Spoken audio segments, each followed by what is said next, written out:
Stand by to launch FanStream Sports. 3, 2, 1. Let's start. Hello, sports fans. Welcome to FanStream Sports. Nothing but pure sports. This is the JP Show. JP, it is so good to hear you back on the air. Stand by. Now, here's JP. All right, welcome into the Hump Day edition of the JP Peterson Show on what's been a very eventful week, no question about it. Still no definitive word on Damar Hamlin, still in critical conditions, although there was some positive news the past 24 hours as his uncle has told ESPN that his oxygen levels are improving and that he is fighting for his life. And from the cardiologist that I've spoken over 24 hours, that is all really, really, really good news.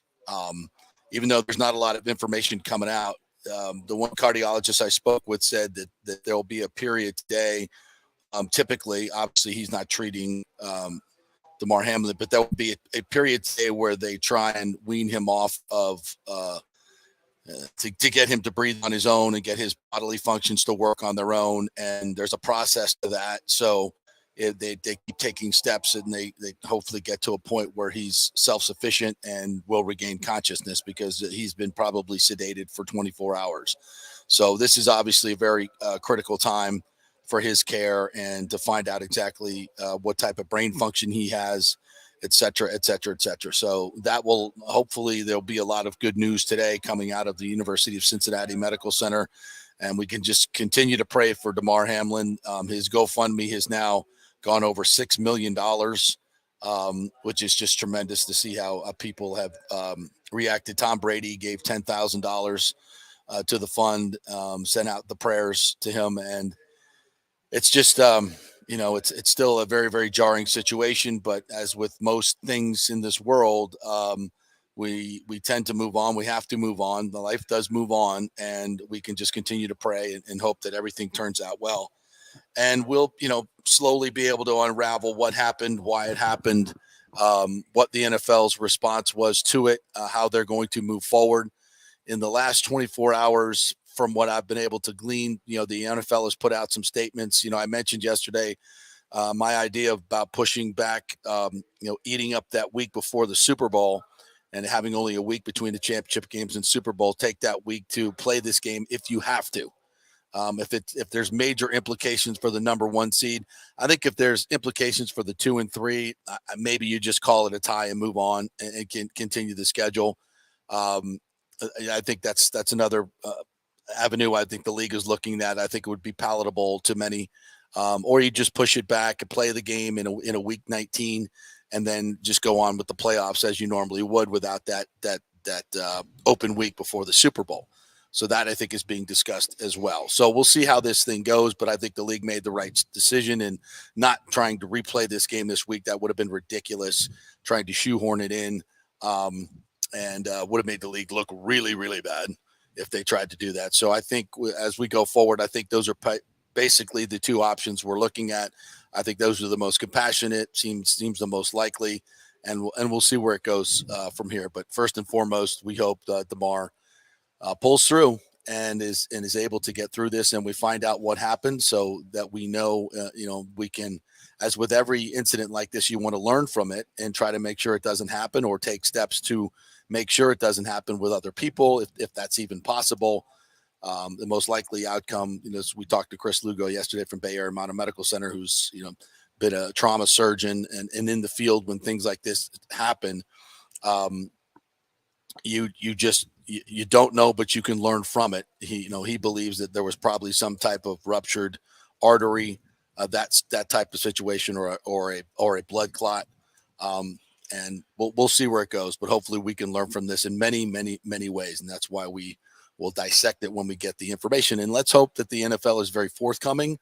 There's not been a lot of transparency in the media in the past 3 or 4 years. So let's hope that becomes more transparent, and you need transparency and truth in the media so you can do these things and do the analysis and make sure that, or do whatever you can to make sure it doesn't happen again. So that's where we stand with the Damar Hamlin situation. Say good morning to you, Nick Geddes. How are you? Yeah, I'm doing great here. And like you said, we have to move on from this, but, it's still one of those things where it feels like the news and everything else out there is almost stopped. Yeah. Like, as someone who works like in editorial, like yesterday, I mean, it was like Damar Hamlin. It was just crazy. Like all day, it was like so many stories that came out about Damar Hamlin, so many athletes speaking out, so many athletes donating and people donating. And you mentioned it. I think that's my biggest takeaway from this is, and again, I hate the circumstances for this, but it kind of restored my faith in humanity a little bit. That we've seen the best of us, that we've come together and raised, like you said, over $4 million for his charity. Now. 6 million. 6 million. 6 million right there in his charity. So it restored a little bit of my faith in humanity. And you're not seeing as many people. I mean, there's still going to be those people out there that are going to be complaining, right? And trying to cancel people over their takes that they have on this stuff if it's not sensitive to the situation. You still have those people, but for the most part, it's been a lot of love and a lot of support, and I think that's a good thing here. Yeah, and we're going to have James Petralka on today, who works with Fox Sports in the booth with Chris Myers, and we're going to talk a little bit about the process of what's going on in the booth when things happen like this, because I think there's a lot of question marks out there about how the league handled this and the 5-minute warm-up period that still is out there. I don't think Troy Vincent certainly explained that away certainly to my liking. Where did it come from? It seemed extremely insensitive at the time. And I think the NFL is trying to run away from that instead of just taking it head on and saying somebody made a mistake and we should not have done that and just own up to it, because what the narrative they're putting out now makes no sense. Like it just came up out of thin air, and Joe Buck just said it on the broadcast because somebody whispered that in his ear. It doesn't work that way. So we'll talk to James Petralka about that and the levels of which these type of decisions are made and how they're disseminated to the public. It just doesn't, that stuff doesn't just come out of thin air. So we'll kind of try to get to the bottom of that a little bit. We'll also talk to John Gerber. It's golf season. Did you know that it's golf season? Yep, again? We're back. So we're gonna I'm going to wager every week with him. So the past 2 years, I think he made some 70,000 units 2 years ago, almost 30,000 units last year in the positive. So if you want to make some money on golf wagering this week, tune in every Wednesday.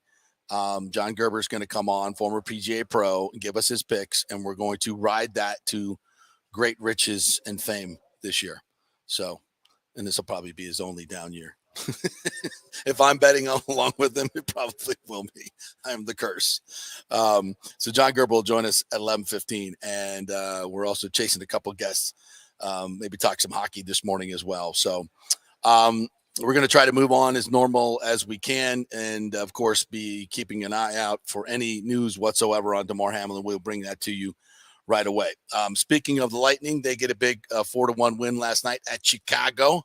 My son was at the game last night. He lives in Chicago now. I saw that. He was sticking up for you as well. He was. Yeah. There was whoever does their evidently not very entertaining intermission reports. He pointed out that Dad does it much better in Tampa Bay. Well, we do everything much better here in Tampa Bay when it comes to game production. And it's not just in Chicago. That's the Lightning Vision team that I work with. So thanks, pal. We appreciate that. He's like texting me like, "Where's Vassy?" I'm like, he says he's got to get a night off every now and then. So the first period didn't go so well, right? As the Lightning were outshot 12-6, and they were kind of lucky to get out of that period 1-1.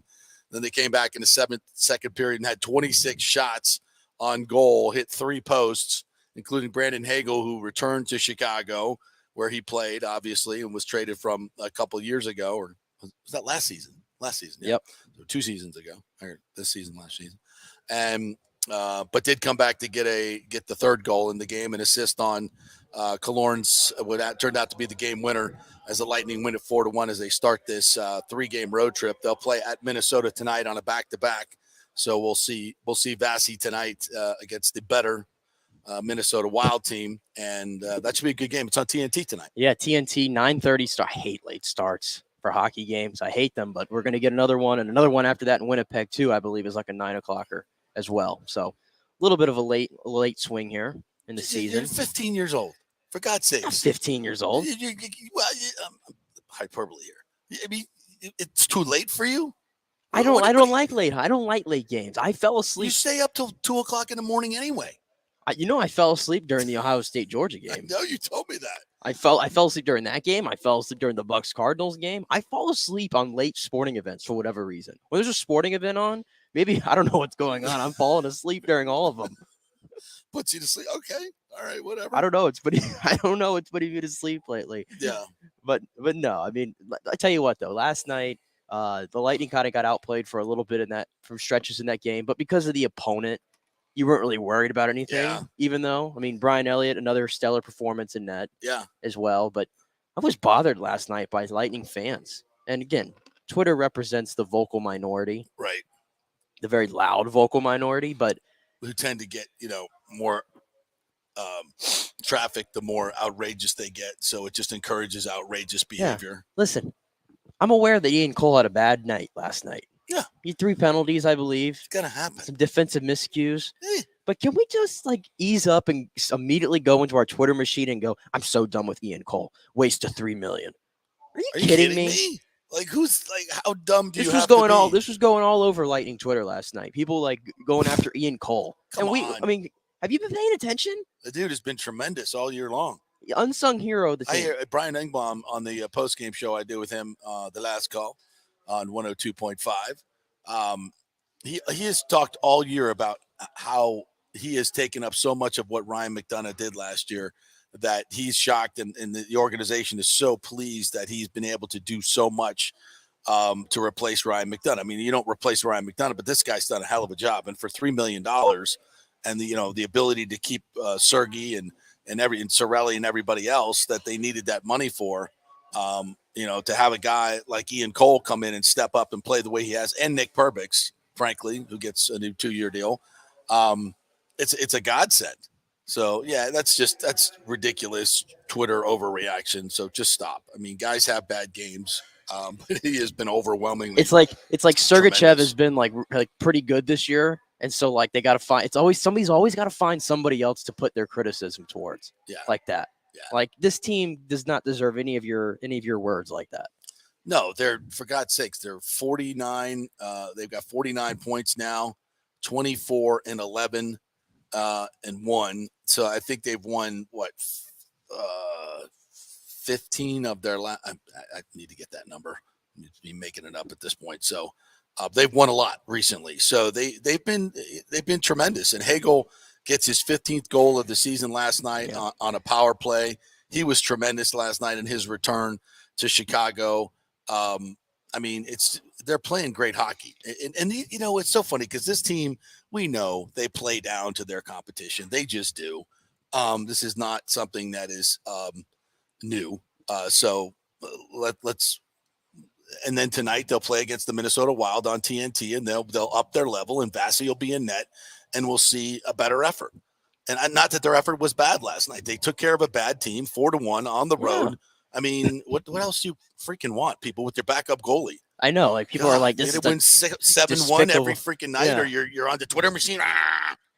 I know, literal, real people, and these weren't the ones that were hiding their profile picture, by the way, with which is so weird when you have let's give them credit for it wasn't those people, so at least they're putting their name on it, but they're despicable performance against a horrible opponent, come on, people. 82 games, man. Come on, people. This team's a machine right now. And I just went back and looked. This team's only lost 3 games since the month of December began.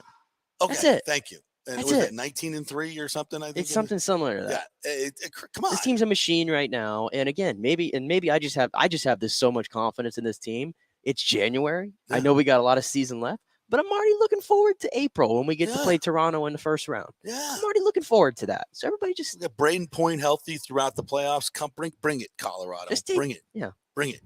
Colorado got a lot of issues on themselves. That's right. I don't think you're going to see them if you get there this year. Exactly. So yeah, and we kind of glossed that over. Look at Colorado this year. All right. Why? I mean, I think injuries part of it. McKinnon hasn't played a while. McCarr hasn't been to his usual standard as well. Oh, I'm sorry. Did the Lightning not have injuries last year in the last 2 years as they were pursuing the back-to-back? They don't have as much depth. Yeah. I mean, come on. I mean, it's hard to repeat. And this is a team that's gone to the conference finals 3 times, and they're right where they want to be on the 4th try. and they're getting healthy. Yeah. Sorelli, And also too, I mean, have you paid attention to the Florida Panthers? oh my God, complete tank. Well, not tank, but they won last night, but they're 17, 18, and 4. Yeah. And that's a team that, because they got their ass kicked by the Lightning again, got swept out of the playoffs. What did they do? They blew it up. Got rid of Huberdeau, bring in Kachuk, remake your whole, They didn't necessarily try to blow it up, but they wanted to get a physical presence in there. Exactly.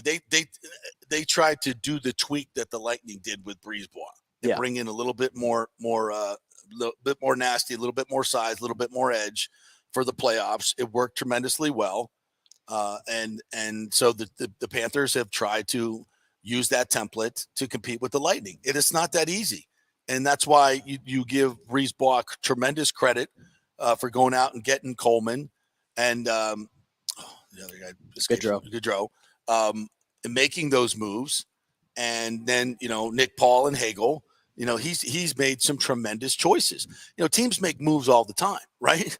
But you got to make the right moves. You got to get the right people in the right fit with the right coaching staff. And the Lightning have, we're just so used to it.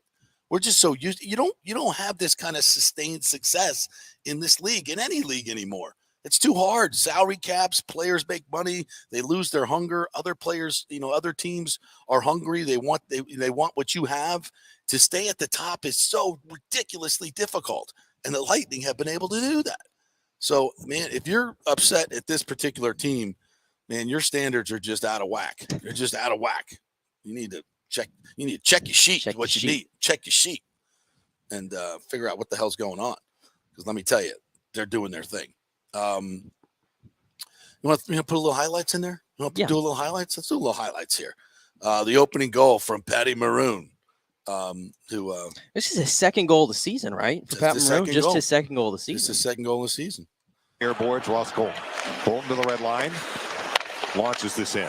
Staylock slows it up behind the net for Connor Murphy. Can he clear it? No. Held in Hedman. Left point shot. Score! It was Maroon on the tip. Well, this line has been going for the Lightning. I mentioned it, and they get the goal to tie the game at 1.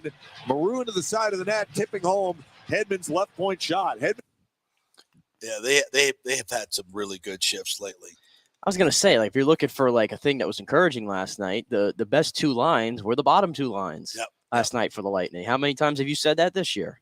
Not many. I don't think you've said it at all, actually. Not many. So there you go. So that evened it up 1-1 in the first, and then as I said, the Lightning hit 3 posts and had 26 shots in the second, but couldn't get anything in. And then Alex Killorn, who's quietly having a pretty damn good year himself, at age 33, not too shabby, gets to what would be the game-winning goal. Hedman feeds Bogosian. Hagel back with Sorelli and Killorn in the shift. Here's Hagel across the blue line. He's open right circle. Right circle, Killorn. Tops in front. Score! Killorn! Well, they reunited Sorelli, Killorn, and Hagel coming out of the TV timeout. And Killorn got loose in front, cut to the front of the net. Similar to the Colton play, he went wide on his forehand and slammed it in. 2-1 Lightning.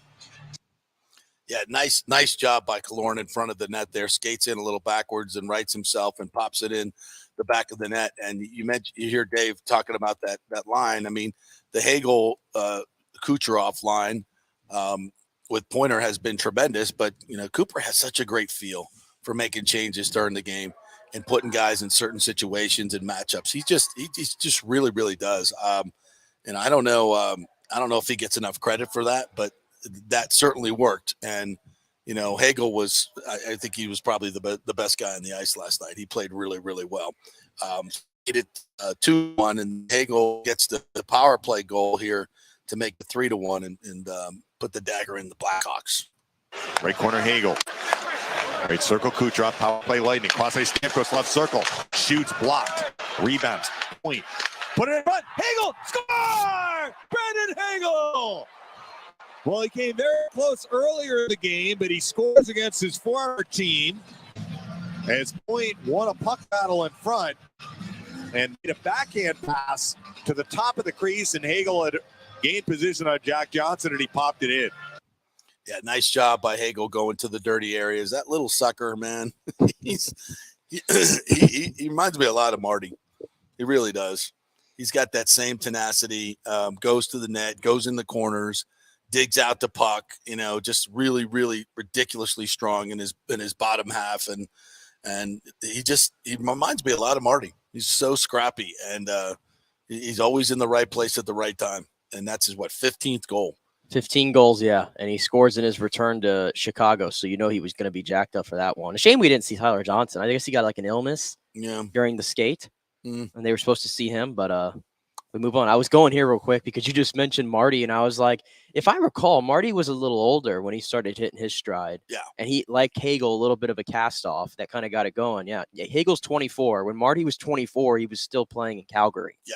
And was nowhere near Marty. It wasn't until he was 27 that he had a Marty-type season. So, yeah, he played 4 years of college, then was undrafted, and then went to Calgary and was, just kind of a cast-off player. And then the Lightning picked him up and turned him into and Hagel was the same thing before Chicago got him, and then he had the 2 solid years and the Lightning get him. So I kind of like your little comparison there. Yeah, I think, but he's way ahead in terms of age, but and Hagel is kind of, to John Cooper what Marty was to Torts. Like, that's his kind of player. Yeah. That's really his kind of player. Yeah. And Torts loved Marty, the underdog, nobody wanted, and just, with the heart of a lion, that was his kind of player. So it really, really fits.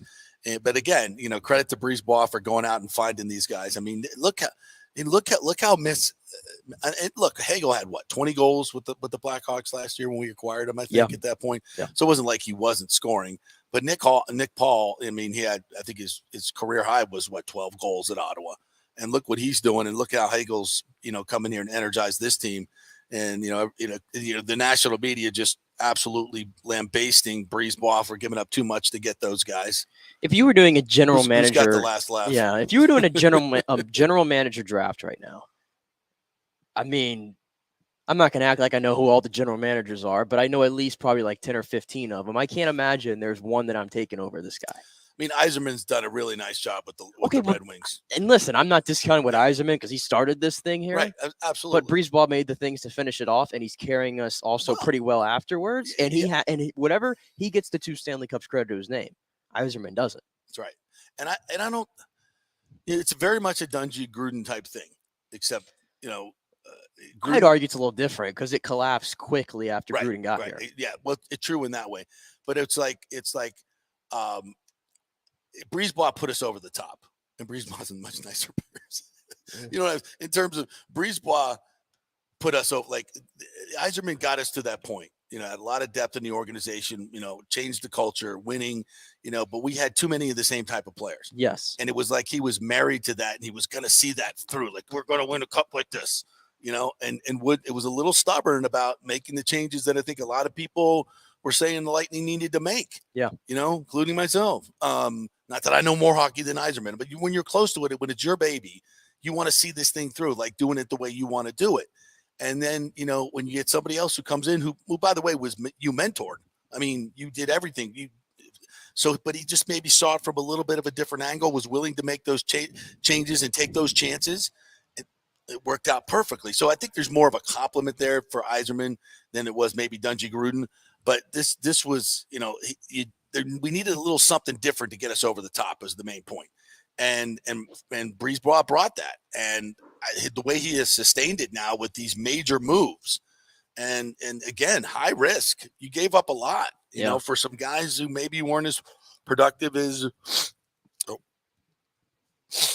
I had a little allergy attack there. Weren't as productive as maybe they could have been, and they come here and they've just been tremendous. Yeah, Jordan Gamillion probably hit this one the nail on the head here. By the way, one loss in this is so true. One loss in the playoffs. Everyone always does the same thing. We are getting eliminated, no doubt about it. Right. And then we always come back and win a series. It's a long series and a playoff series for a reason. Remember going down 2-0 to the Rangers? Oh yeah. Yeah. Pandemonium. And we're like, chill. Or Toronto when they were down 3-2. Yeah, chill. When they blew Game 5. Yeah, like just chill. This team plays its best with its back against the wall. Let's never forget that. And of course, they did what they did. And I maintain, and this is not taking away anything from Colorado, but I think if Point plays in that series, it's a different series. He's just simply our best two-way player. no big deal. Who needs him? All right, let's listen into John Cooper post game last night after the 4-1 win to Chicago. Poster, did you think it might not fall tonight? Oh, the big thing for us was we got out of that first period tied 1-1.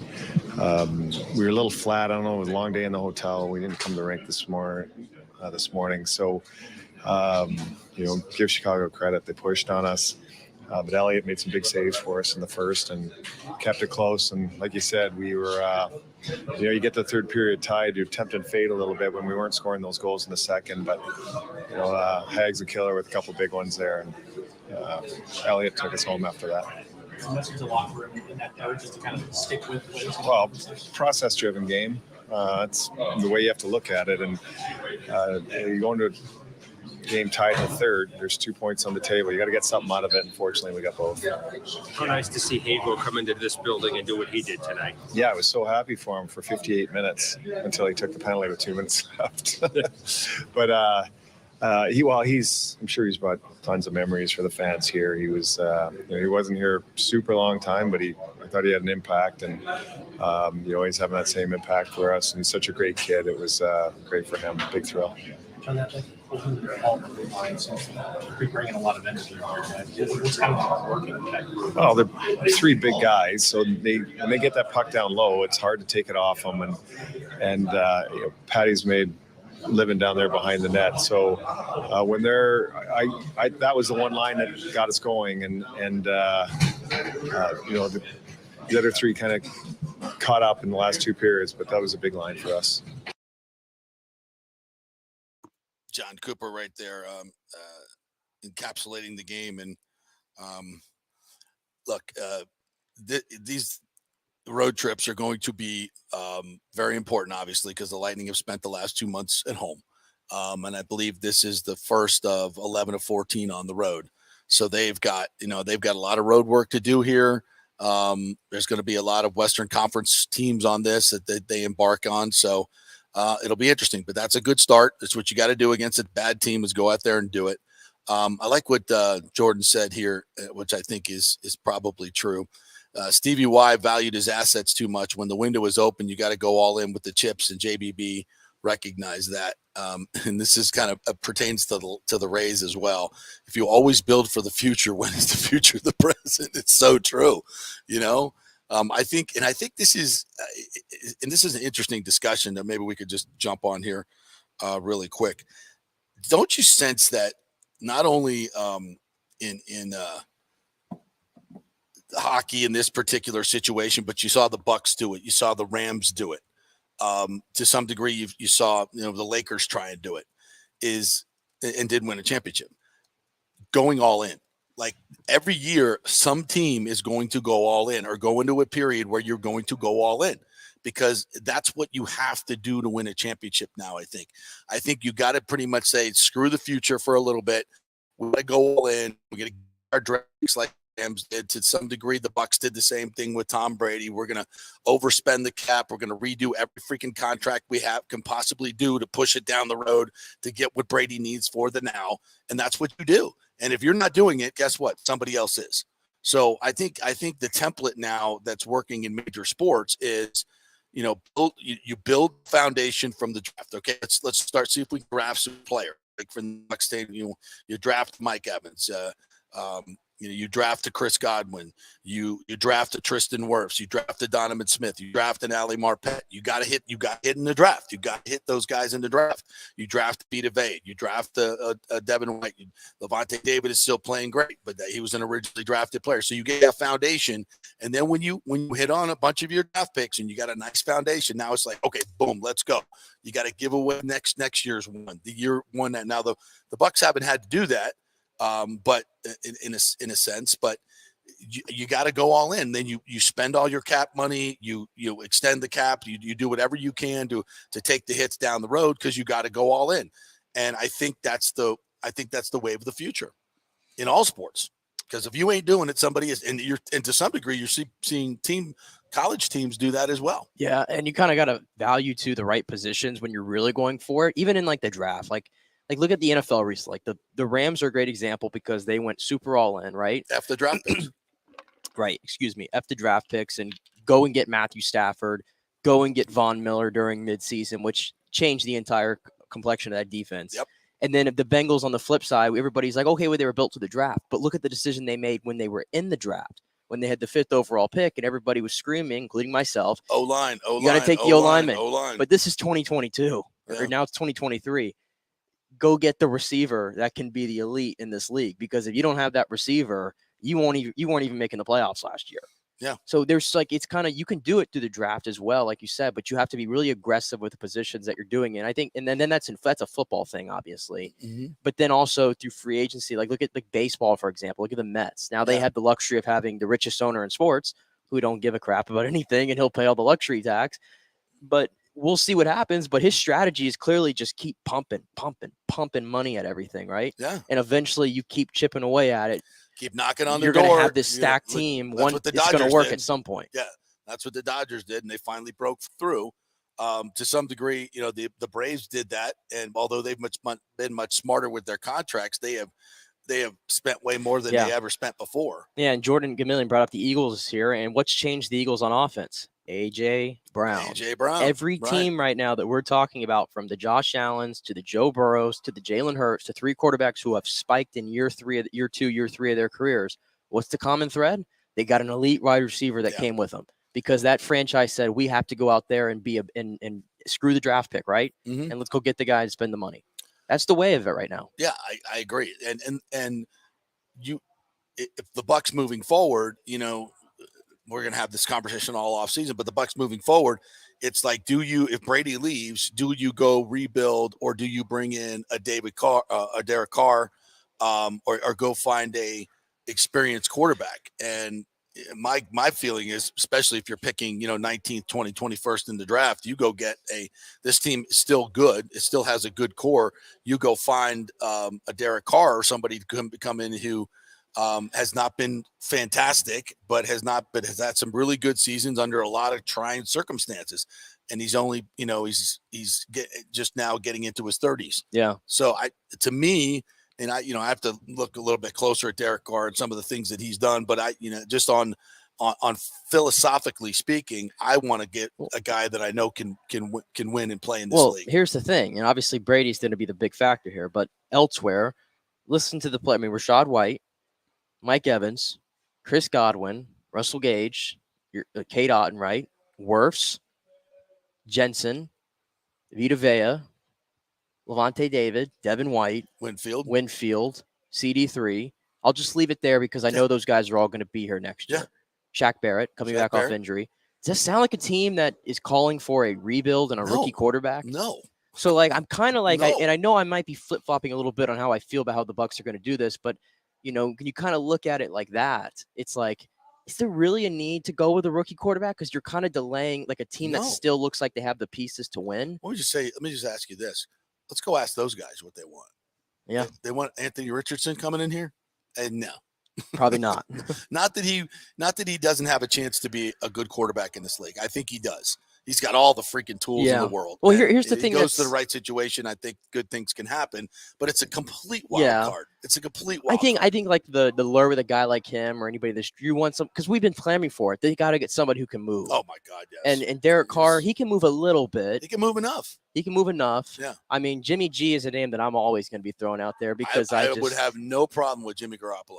No problem. Now, and people go, "Oh my God, Jimmy G." If that happens, though, I'm like, well, then what's your answer? Here's the thing, though. I mean, I love Jimmy because he wins football games.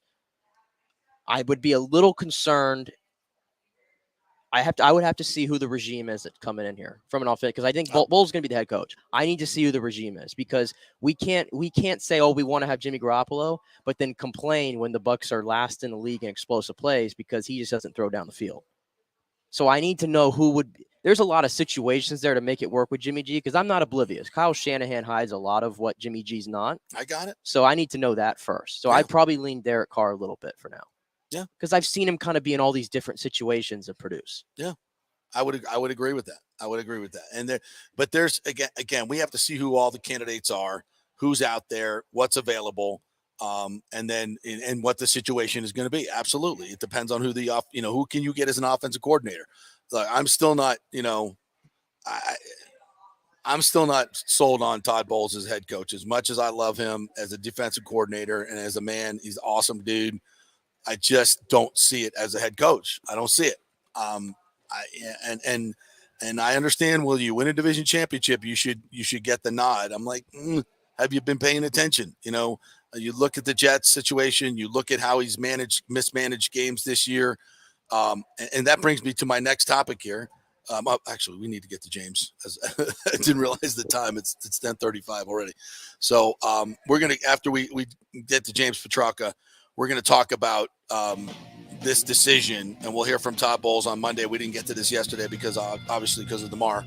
Why are you playing all your starters? I think this is absolute folly, and I don't know what the hell they're thinking here. So quick break. We'll get to James Petrarca coming up next. We're brought to you by Bay Area Modern Medical Center, BAMMC.com, and the Jeeves Law Group, JEEVES lawgroup.com. If you have been involved in an accident, they are the ones to call, JeevesLawGroup.com. Back in 3. Stay with us.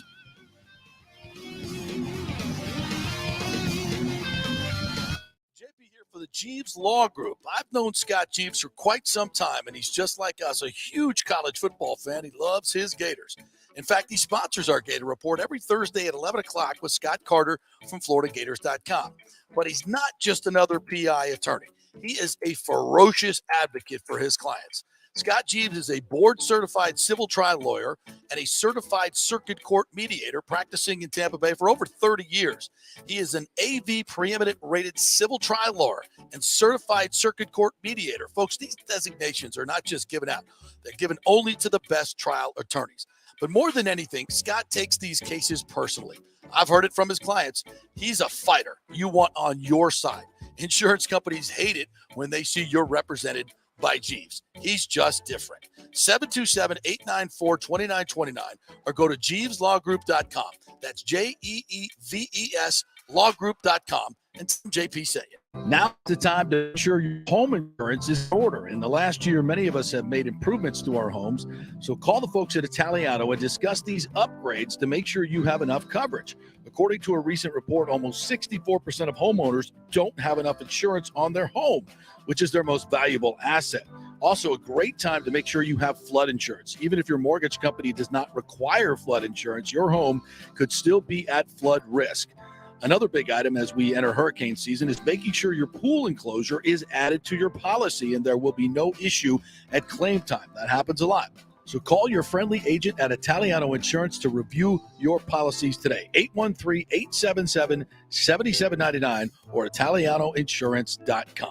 Attention, if you are home shopping or looking for a refinance, and even if you already have the approval letter, you must call my man Scott Fitzgerald at American Mortgage Services. Scott has a brand new program available in the greater Tampa Bay area called the Community Advantage Loan Program. Get this, no money down, no mortgage insurance, no points, no origination fee, purchase or refinance, and loan amounts up to $647,000. Now, there are some application requirements. It must be a single-family home, 1 unit, primary residence, and have a minimum 640 credit score. The program only applies to certain neighborhoods, so you have to call to find out if you qualify. So call Scott Fitzgerald at 813-294-7595 or email him at scott@amstampa.com. Now, even if you don't qualify for that program, Scott will shop your loan around, get you the best rates, and won't charge you the huge upfront fees.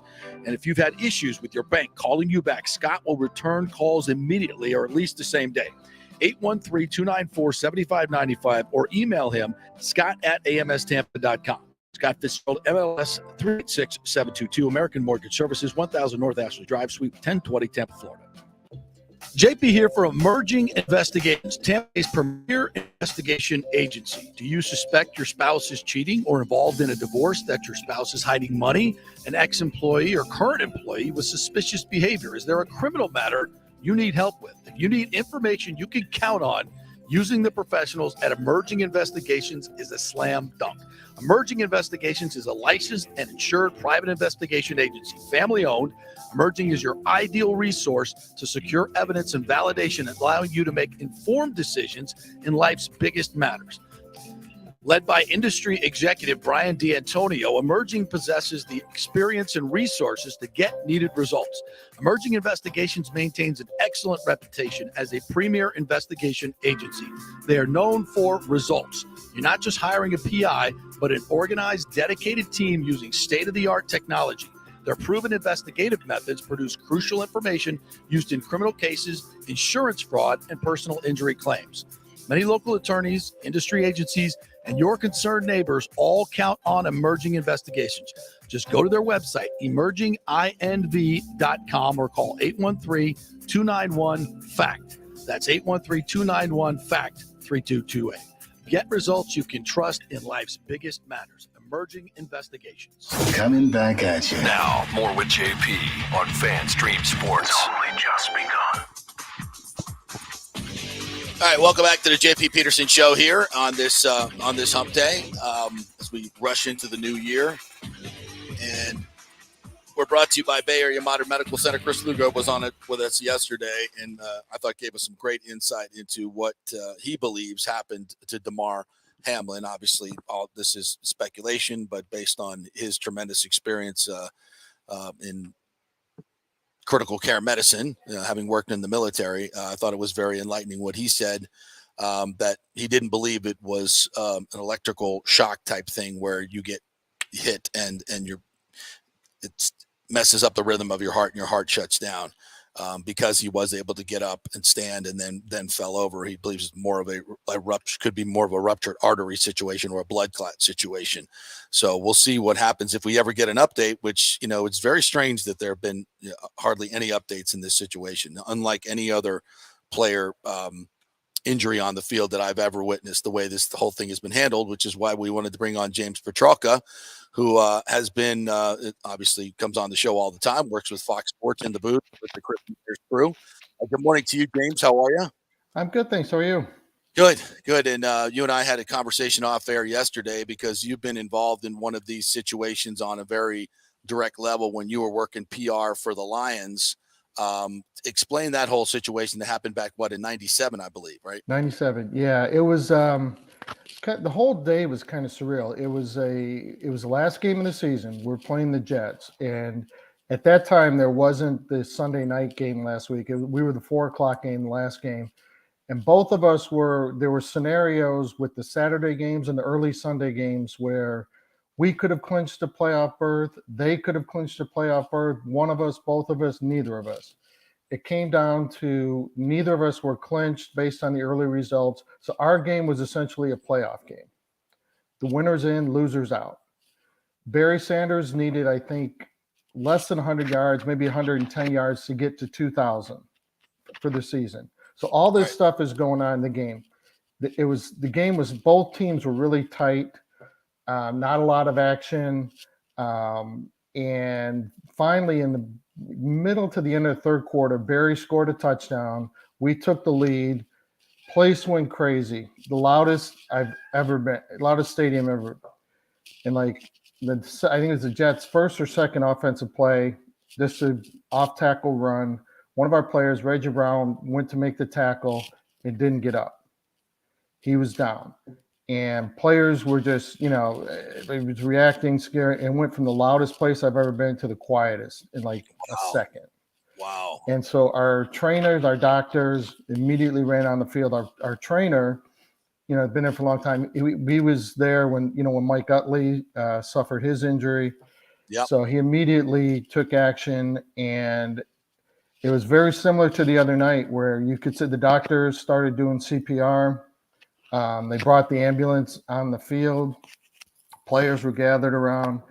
And so I got a point where it's my boss said, okay, I was in the press box, go down on the field so we can find out, because we have to let, people know what's going on.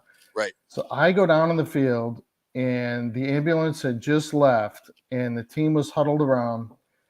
And I heard, but Coach Bobby Ross called the team together and said, we're finishing the game. All we can do is play for Reggie and pray for Reggie. So he led the team in a prayer. I still don't know what's going on. Looking at everything, I thought he was. And there was CPR on the field in that instance, right? Right. Yeah, they took his face mask off. And I thought he was dead. I swear. And so then the team huddle kind of breaks. I look for one of our doctors because one doctor went in the ambulance with him, and he was crying. So when you see a doctor crying, that's yeah. So I said, Dr. Collin, what, and the report was somewhat encouraging. He said he's breathing. He does have some feeling in his extremities. So it was relatively. He regained consciousness too, right? He regained consciousness on the field. He lost consciousness in the ambulance. Right. But he did. So it was somewhat encouraging. So I kind of let people know. Then I ended up going to the hospital. Rode in the back of a police car. The only time in my life, no handcuffs. But I went to the hospital, and by the time we went to the hospital closest to the stadium, and he was, by that point he was kind of alert, and I actually got to talk to him a little bit, and they did some more tests, and they're like, he needs more care. So then they transferred him to Henry Ford Hospital, the bigger hospital, downtown. And I went there, and his vertebrae were offline. There was some spinal cord damage, but it was somewhat encouraging. And I remember looking at the scans with the doctor, and you could see, he pointed out, he said there's water in the spinal cord, but it wasn't severed. And he said that's a good sign. He said that particular doctor had worked on Christopher Reeve, the actor who had and he said that his and Christopher Reeve had blood in his spinal cord. And he said, if you have that, there's not, at that point, there's really nothing there's no recovering from that. So Reggie, he was able to recover. That he was in a halo for a while, but about 10 days later, he actually got up and he walked, got out of a wheelchair and walked across the way to the press conference. And it was incredible. But holy crap. But in that particular case, he regained consciousness on the field, and I think at that point, the NFL or whatever in that situation, Bobby Ross, had said, okay, it looks, it's encouraging. He's got feeling, so I think there was reasons to move on and play that game. Right. Yeah. The league ultimately makes the call. They get gather the information, and the league makes the call as far as what the game. But yes. Mm-hmm. So the league came in and made the call, said, let's continue the game. Right. Do you remember, was there a 5-minute warm-up period or just? Honestly, I left right after. Right after the huddle, before they started, I literally ran off the field. Do you remember the mechanism for what the league did to tell the coaches? Was there a league representative there? Or there was a league representative up in the press box, and who was on the phone with. Because we have direct talkbacks from the press box to the phones on the sideline, right? And so there was a league rep in the press box who was on the phone with the league office in New York, right? And then that rep was on the phone. There's another rep and the game official, the game referee, were on the phone on the sideline with that rep, and the call came from New York, right? I'm assuming from the commissioner Tagliabue.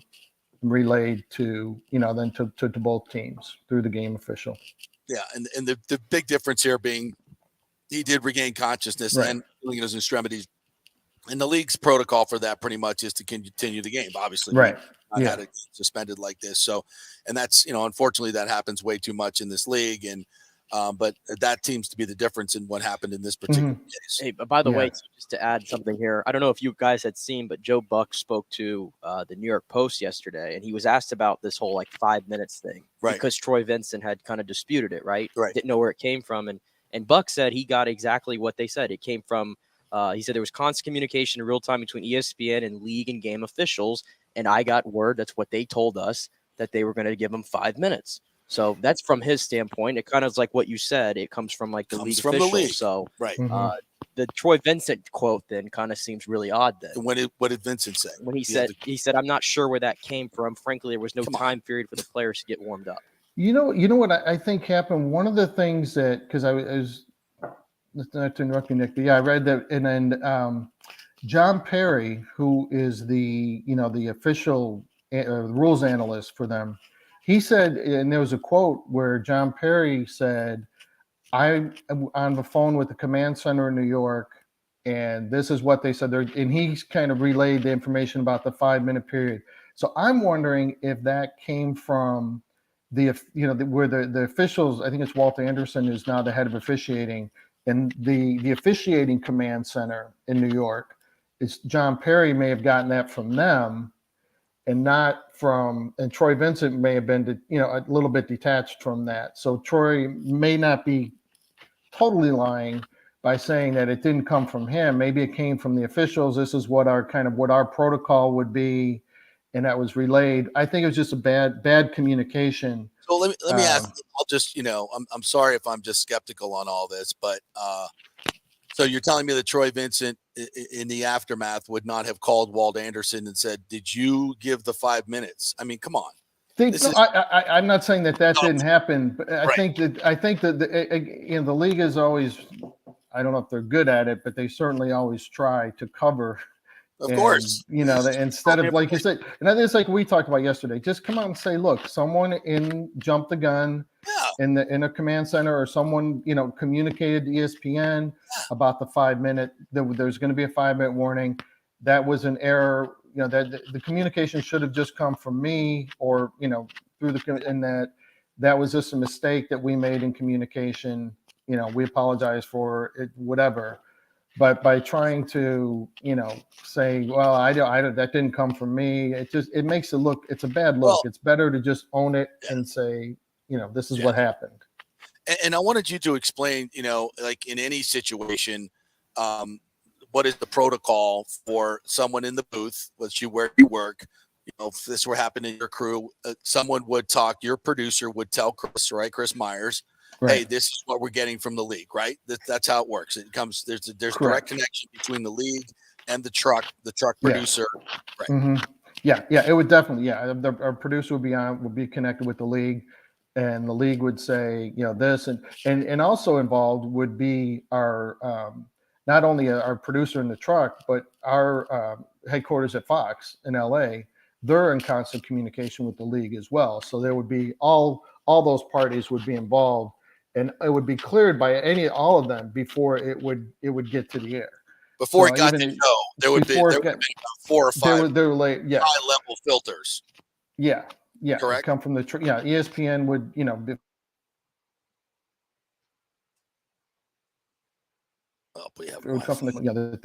this is what the league is telling us. Right. And now the one part maybe where John Perry got it from the command center.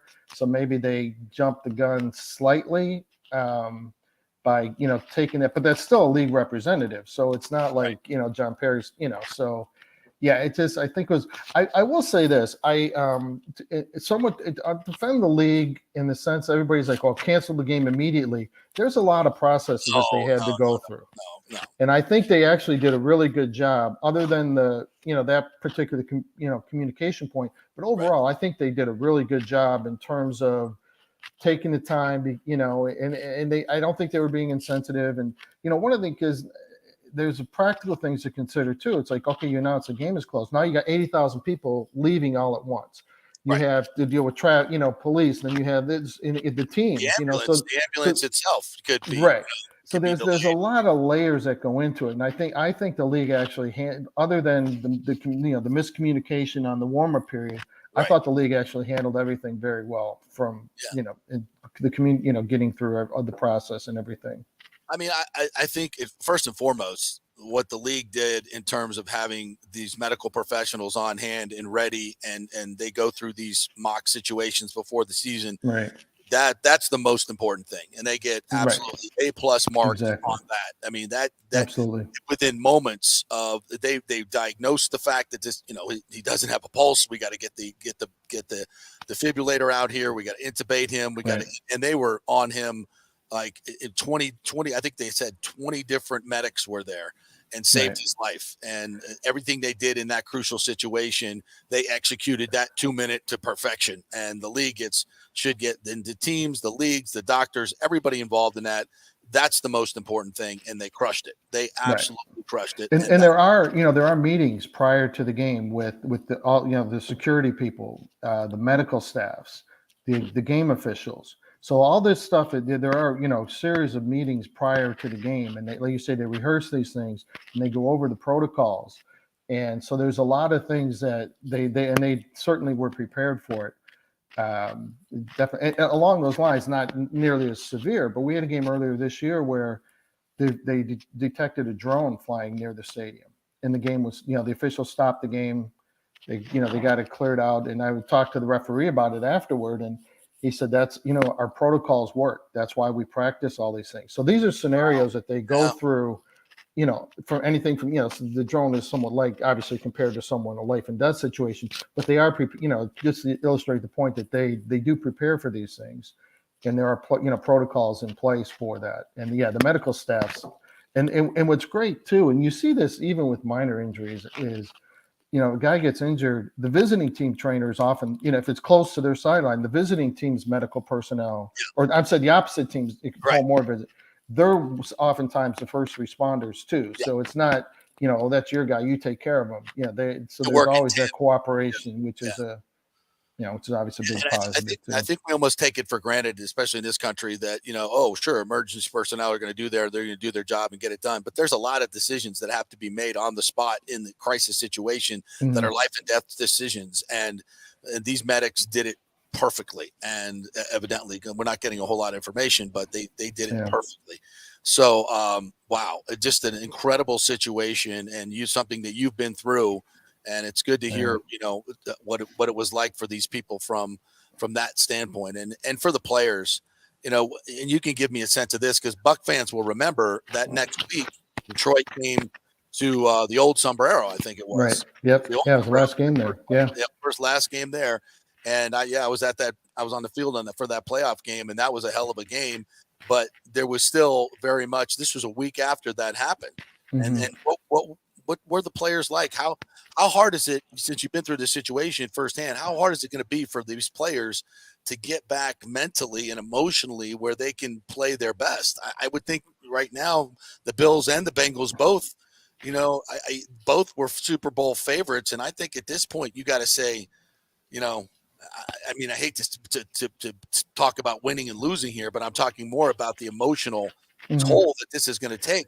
What did it do to the Lions? It definitely. We were in a fog for a couple of days. Certainly after that, and not to take anything away from the Bucs. I mean, they played a great game and they beat us, but yeah, we weren't the same mentally. I mean, it was draining, and the guy, just to go through that, the emotion, and knowing, Reggie was.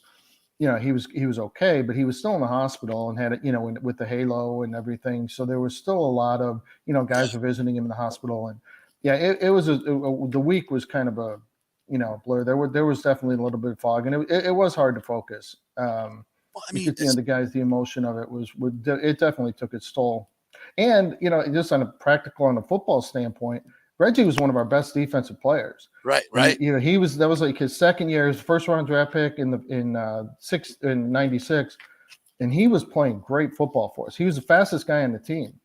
He ran the fastest 40 on the team. And so, not having, you're one of your best players, not to mention, and obviously the emotional aspect was just, it definitely took its toll. There's no question. Yeah, and I imagine a player, going in his hospital room and seeing this guy in a halo, knowing that, he'll be lucky to walk again, and you're going to go out and play a football game the next week, and that can happen to you. I mean, and we take this for granted as fans. This can happen to these guys every week, and what they're risking when they go out there every single game, and they know what they're doing. They do it right, and they take and also there were some guys on that team that were there when Mike Utley got injured too. So now you're talking like that was just 2 years there. And so that was but it's the guys say you go out there, you play, and even Reggie said that play. He said, I've done that play 1,000 times. I make my read, I go to make the tackle, but it's just that one, and it makes you realize that that could be me on that stretcher. or that, in that hospital bed. But you have, you put it out of your mind that how they can do that at times. I'm a lot stronger than I am, but.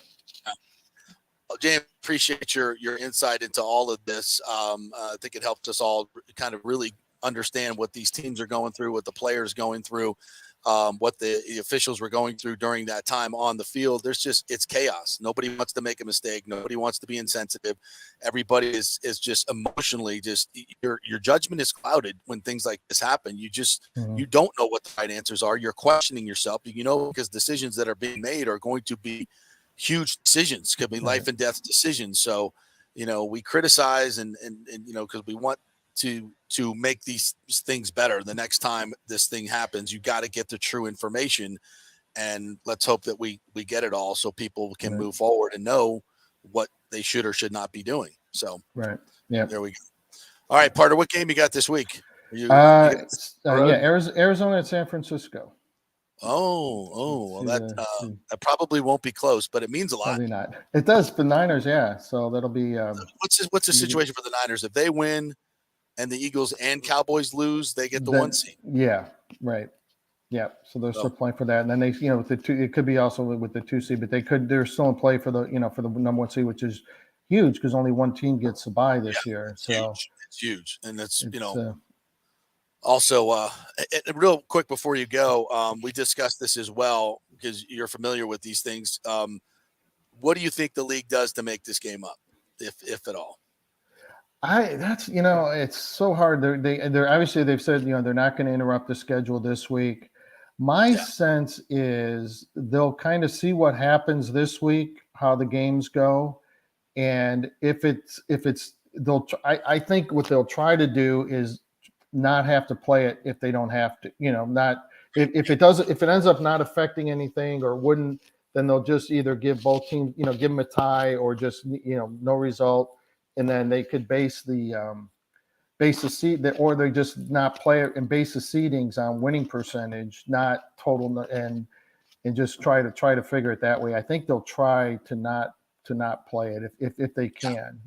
Yeah, I think that's if there's a way that it's not going to, if it comes down to it's going to decide the 1, 2, and 3 seeds, you hate to talk about this with this guy's life. Right. And especially, but there's even, like with this game, but like we were talking about earlier, like what we went through, both these teams have another game this week. Right. Exactly. And so it's just, it's crazy. It's just so hard. And you just have to, try to get through it as best you can. But I can't even, like I said, I know, what we went through and knowing what those guys are going through. And at least we knew that, Reggie was okay. But they still don't know. And I'm assuming the teams have more especially the Bills would have more information than being let out publicly. But I have to say that, again, this is my sense. I hate to speculate, but just the fact that there's not a lot of information being released, to me, that's not necessarily a good sign. I mean, because we had the information Reggie was breathing, and so we could, we weren't sure about the paralysis angle, how that would go. But yeah, if you have good news, you get out as much as you can. What's weird here is his oxygen levels are up. We got that from the uncle who came out of the hospital and did a report with ESPN. Right. And there's positive news here, but it's coming from third-hand sources. Like, why wouldn't the hospital put that out? Yeah, I think so. I mean, with the teams and the hospital, I think HIPAA laws play into that to an extent. But I think they're always careful about letting information out, which to me sometimes I think you do more damage by not saying anything. But I think they're being very cautious in what they're saying. So I get it. All right, James, good stuff, my man. Have a good trip this weekend. We'll catch up with you next week. Okay, sounds good. Thanks, guys. Take care. Go Fox Sports. Yeah, that's weird. There's some other reports coming in about the reporters are getting very frustrated with the lack of communication. Not that means anything, but what's important is what's going on with DeMar. And I don't know. It seems like this has been a very abnormal situation in terms of the information getting out and what to make of that. All right, so we'll take a break. We'll come back on the other side. We're going to get to the Todd Bowles press conference from Monday a little bit. I'm going to just play some of those sound bites about playing his starters, which I am not a fan of at all whatsoever. Certain starters, certainly. So we'll break that down when we come back. We're brought to you by Bay Area Modern Medical Center, BAMMC.com, and the Jeeves Law Group, JEEVES Lawgroup.com. We remind you, if you are involved in an accident or if you have had your car totaled and didn't get the money you wanted, maybe you have a case. So go to JeevesLawGroup.com, contact them for a free consultation and have an aggressive law firm on your side. Don't try and do it yourself. Back in 3. Stay with us.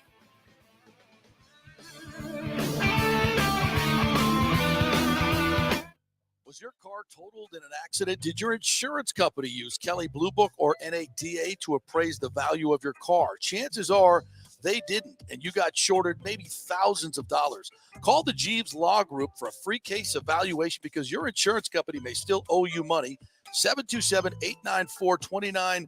It's a free call, so why not find out if you have a case? Insurance companies have been running this scam for a while, and most folks don't know if they've been shorted. Trust me. Scott Jeeves is a different kind of attorney, the kind insurance companies hate to go up against. He could recover thousands of dollars, so why not call 727-894-2929 or go to JeevesLawGroup.com. That's JEEVES Lawgroup.com and tell them JP sent you. JP here for Emerging Investigations, Tampa Bay's premier investigation agency. Do you suspect your spouse is cheating or involved in a divorce, that your spouse is hiding money, an ex-employee or current employee with suspicious behavior? Is there a criminal matter you need help with? If you need information you can count on, using the professionals at Emerging Investigations is a slam dunk. Emerging Investigations is a licensed and insured private investigation agency, family-owned. Emerging is your ideal resource to secure evidence and validation, allowing you to make informed decisions in life's biggest matters. Led by industry executive Brian D'Antonio, Emerging possesses the experience and resources to get needed results. Emerging Investigations maintains an excellent reputation as a premier investigation agency. They are known for results. You're not just hiring a PI, but an organized, dedicated team using state-of-the-art technology. Their proven investigative methods produce crucial information used in criminal cases, insurance fraud, and personal injury claims. Many local attorneys, industry agencies, and your concerned neighbors all count on Emerging Investigations. Just go to their website, emerginginv.com, or call 813-291-FACT. That's 813-291-FACT-3228. Get results you can trust in life's biggest matters. Emerging Investigations. Well, it's that time of year to renew or shop your health insurance provider, and you can get great health insurance for $20, $30, $50 a month. Just call 888-325-0605 to help navigate the health insurance marketplace. 1 out of 3 people in Florida are uncovered because they think they can't afford it. Not true. I made the call a couple of years ago, and they helped me get Blue Cross Blue Shield coverage, Florida Blue, for just $20 a month. Last year, it went up to $49. Oh, well. It all depends on your income and your family situation. It's a free call, 888-325-0605. They will ask for some income information. So if you have your tax returns available, that will be great, but you don't need it. They'll just answer some simple questions, and the highly trained reps will do the work for you to find out what your subsidy will be. 888-325-0605. And if you have a plan through your employer, you may be able to get it cheaper. It's a free call, so find out, folks. This has been a lifesaver for me and saved me thousands of dollars over the last few years, and you can choose your plan. It's a no-brainer. Find out. Make the free call. 888-325-0605. Get covered like me and thousands of others. 888-325-0605. Oh, oh, oh, Merry Christmas. Santa Claus here for the Golden Diamond Source.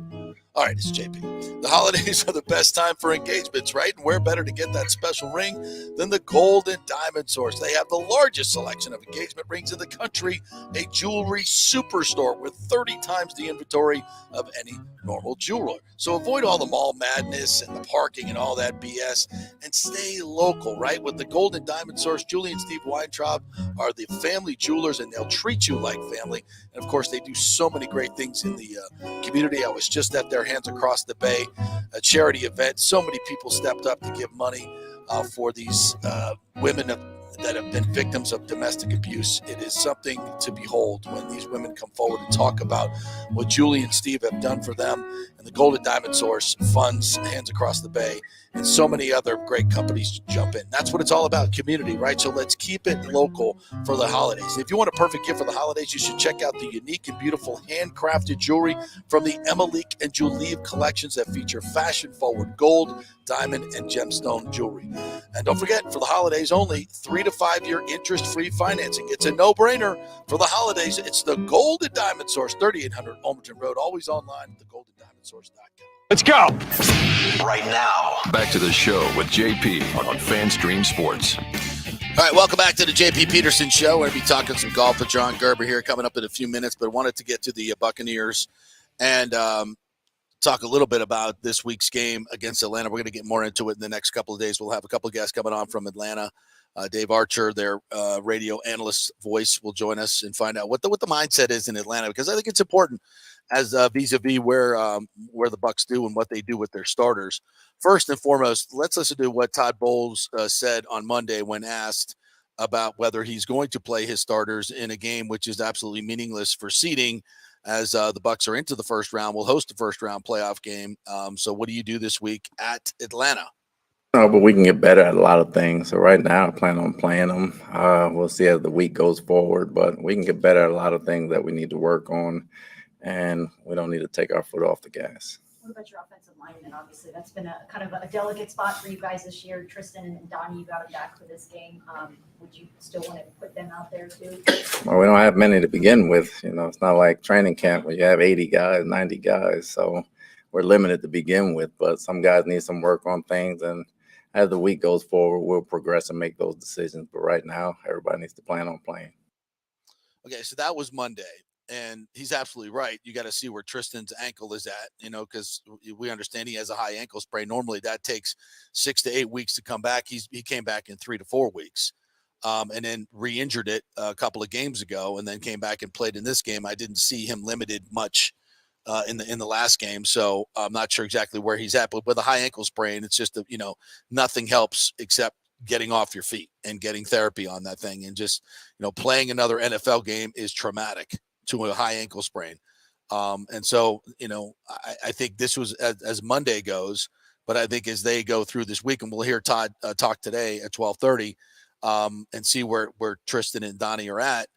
I just don't see why in the world you would play those two guys. I just don't get it. Is there another clip on them? No, those are the two about the resting. So I just don't get it. And again, he said they may change their mind. So he may come in today and say, they're not going to play. Yeah. I just don't see how you put Vita Vea out there or those two tackles. And if those two tackles don't play, then Brady doesn't play.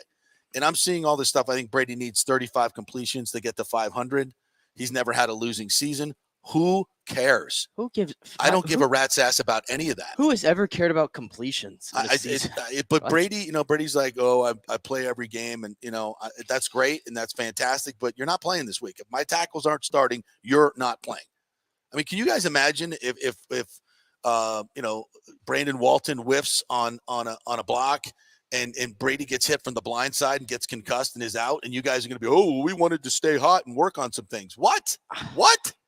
I mean, come on. I get it. And I heard somebody say yesterday, well, he's never been hurt. The only games he's ever missed was the ACL and then the suspension. So it's you're not what? It's a physical football game. You're not putting Tom Brady out there with backup tackles. I get it, but I mean, again, I said this yesterday. It's hard. How do you coach and play fearful of getting hurt? But I get that. But then philosophically, I'm on board with you need to keep momentum going. But in a situation where you can't have first of all, let's just deal with the tackle issue. Come on, Tristan Wirfs should not play on artificial turf in a meaningless game with a high ankle sprain. That's a good point. No, the turf. That's a good point. You guys are out of your minds. Donovan Smith has a foot injury. And you're going to put him on artificial turf in a meaningless game when you have a playoff game the next week and you have the ability to rest him? Are you freaking people out of your minds? Vita Vea has a calf injury. He's 350 freaking pounds. and you're going to say go out there and play in a meaningless games because we got to get better at some things. This is coaching. If they put these guys out there this week, the chances are they're probably not going to get hurt. But I'm sorry. This is coaching malpractice. Well, I don't need the defense. I don't need many of the defensive players to play. I told you I'd rest Tryon, I'd rest Nelson, I'd rest Vita, I'd rest a lot of the veterans out there. Levante, sure, certainly. I don't need those guys to play, but I'm just not going to act up here that even though the Bucs offense looked great for about 10 minutes against Carolina, I'm not going to act like even though they scored 30 points, it was wonderful. I just want to see them keep doing it. Here's the other thing. What makes you think they're going to keep doing it? It's like you said, they got hot for 10 minutes. Brady made some good deep throws, and they the Panthers were dumb enough to play a single high safety for the whole freaking game. Well, the Falcons and we're going to sit there and say, so we're going to use this like a practice game because we need to go out. Tom Brady needs to. But here's the thing. I'm not advocating. I'm sorry. This is ridiculous. I'm not advocating for them to play the entire game. I'm advocating them to play a few series. Get some series in. Get some work in. Continue to get some work in. I want to see it a little bit more. You haven't seen it all year. It's so like, I need every shot to see it. Do it in practice where you can control things. I don't think they do anything in practice. I don't think you're right there. I mean, it's just like we got to work on some things. All right, I'm sorry. Well, no. Let's answer some questions here. Okay. Wait, what do we have? What time do we have to get to Gerber again? I'm gonna delay him 5 or 10 minutes. I sent him a stream, so we'll see if he pops in. Okay. But he's listening and watching the show, so I don't even need to text it, but we'll just delay him for 5 or 10 minutes. All right. I'll answer this right here from Randy Copper quick. JP, Nick, Happy New Year. Happy New Year to you as well, Randy. If the Bucs come out flat in the Falcons game, what do we think? Do we think, here we go again, or are they just not trying that hard in a meaningless game? Yeah, I mean, what if you go out? I just don't think you can, from a mental standpoint, and don't think. And by the way, don't think that what happened to DeMar doesn't affect the Buccaneers. Every football player in the NFL in America is going to take the field and have that in the back of their mind. And a lot of them could say, we don't think about that. We can't think about that. You don't go out there thinking about injury. It's impossible after witnessing that to not have that in the back of your mind. So how emotionally ready are the Bucs going to be to play football? That's one question I have right now. Second of all, this whole idea of staying hot, you haven't stayed hot all year. Let's not fool ourselves. This catching in the against the Cowboys and the Eagles, and if they want to get some confidence going, why don't you just say, you know what, the last thing, because if you go out there and you stink up the field, what does that do to your confidence against Atlanta? And when you're out there and you're not all in because it doesn't have any meaning, I submit to you that it's easier to get injured, number one. And second of all, you're not going to do the things necessary to play at a level that you need in the NFL. In other words, you saw Brady, and I went back and watched the tape the other night, and I was like, damn, we haven't seen this all year long. Where he would sit, he'd go back in the pocket, and when he hit his final step and he's ready to throw, he gets the ball out. He's either throwing it away or trying to complete the pass or checking it down. This game, he was like, he's looking back, he's moving right and left, he's extending the play, if not outside the pocket, at least time-wise, to allow guys to uncover. And what happened? He gets Bevins deep 3 times. One of them was on a particular play where he did stand in the pocket a little bit longer. There were multiple throws like that. You want him doing that this week in order to get, to keep it going, to work on some things? Come on. What are we talking about here? This is just lunacy. This is lunacy. You're going to put Tom. First of all, you cannot make an argument from a health standpoint that those 2 tackles should play on artificial turf in a meaningless game when both have lower leg injuries. I probably can't make an argument for that. Okay, so start there. So now, ergo, for Tom Brady to play, he's going to play behind 2 backup tackles? Again, philosophically, I'm with you guys. Well, let me you ask want you to keep things rolling. But in this specific situation, when you break it down, as I just did, in order to keep it going and work on some things, you're going to do that with 2 backup tackles? Let's take the tackles out. Let's say the tackles don't play. Let's we say can't Brady. do that. I'm saying that they don't play. Okay. Let's say the tackles don't play. Let's say that Brady doesn't play. Is there anything with let's assume that everybody else plays on offense, okay? Every other regular starter plays. Is there anything they can do without those three guys, and especially Brady in there, that can help them get better at anything? Yeah. Can they still get better at things? Yeah. Like, can they still Work make on an the run effort game. to work on the run game? Let's work right? on the run game. Sure. So Let's try some different combinations in terms of the inside guys trapping and moving. But again, if you don't have your two outside tackles, with a different quarterback, also with a different quarterback in place, well, obviously it'd be Blaine Gabbert. Is there anything you can do from a play sequencing standpoint that you can try to carry over and get better at? Yeah. But it starts and ends with as long as the there are tackles things, play. because I agree with Todd. There's a lot of things they still need to get better at, and that's why I keep calling for at least a half. But if they can do those things without Brady being in there necessarily, and those two tackles, And by the way, then okay, fine. People on Twitter, okay, I understand that it's not college football and you don't have 100 guys on the sideline and you can play all your backups. I get that. I understand what the roster is, okay? I'm not a freaking idiot, okay? But to every degree that you can, you get your important players off their feet, especially those with lower leg injuries, and it starts there. And now every decision you make after that is based on that. Because that starts with you cannot make, at least to me. Now, listen, I don't know. Again, I'm not the doctor. I'm not the team doctor. I don't know how bad Tristan Wirfs is, but I just been covering this league for 25 years. You get a high ankle sprain, it's a 6-week to 8-week injury. And I also saw him re-injure it a couple weeks ago. You cannot make a case to me that in a meaningless game that Tristan Wirfs should be playing on that ankle. You can't. And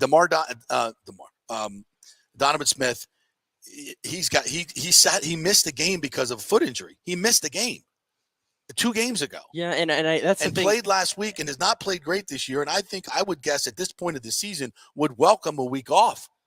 Yeah, and knowing how we saw the tackle position without him that one game, I agree with you. I probably don't want to see Brady behind that line. No, you I don't.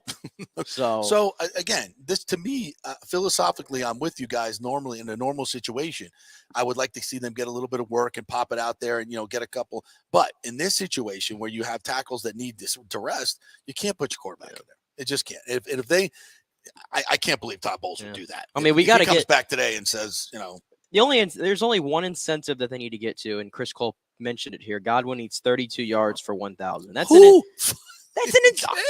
get out of here. That's an important thing. 1,000 yards is a very important thing. And if Chris Godwin re-injures his knee, you guys are going to lose your effing minds. Oh my gosh, you can't think like that. Chris Godwin's going to get that in 2 catches, and then you can get him off the field. I'm fine with that. I have no, it's okay. I just don't think that getting milestones is how we should be making decisions. Okay, well, Chris Godwin's not going to be like other receivers. And it's not an incentive thing. The dude makes $20 million a year. He's got money. Wow. So, do I have to remind you about the person who will go unnamed, who was upset that he wasn't getting his incentives, which I think we're on the year anniversary of that, by the way. What, AB? Yeah. Well, that's a totally different thing. He had a low contract. And I'm not saying Chris Godwin's going to do that. I'm just saying that I think I don't know if the incentives matter. I think if just guys like to see 1,000 yards. You have 2 guys with 1,000 yards. It's a big thing. With Godwin, I don't have a problem with it. He keep him loose, get out there, but get him out after the first quarter. After he gets his 1,000 yards, get him out. I mean, but on him, like I think Evans probably wouldn't play much. Godwin, once he gets at 1,000 yards, would probably not play much. But I want to see continuing with Russell Gage being a big part of this offense. I want to see that because he looks like he's kind of starting to pick it up a little bit. Absolutely. I want to see K-Dot rebound a little bit from that position because he's had a couple rough games. Okay with that? So I want to see it getting him a little bit of work. I would assume they'd probably err more to getting Leonard Fournette off the field than they would Rachaad White. So I want to see if I get more of a feature role for Rachaad White. I definitely want to see that. I would give Vaughn all the carries. I would give Vaughn almost every carry there is. I'm sure he will. Fournette, by the way, has a Liz Frank injury. Remember that? Yeah. I don't think you guys understand the absolute luxury. It's like you just got the first round bye. You got to buy. You're going to be 8-9, and you get a first round bye. And by the way, if Brady says anything about I don't want a losing record on I'm just going to lose my mind. I mean, talk about me. It's not about you. It's about the team and what's best for the team. Does anybody want a losing record? What does it matter? I told you're in you. the playoffs. I told you you're in the playoffs. I told you Nobody's that I remember just you went 9-8.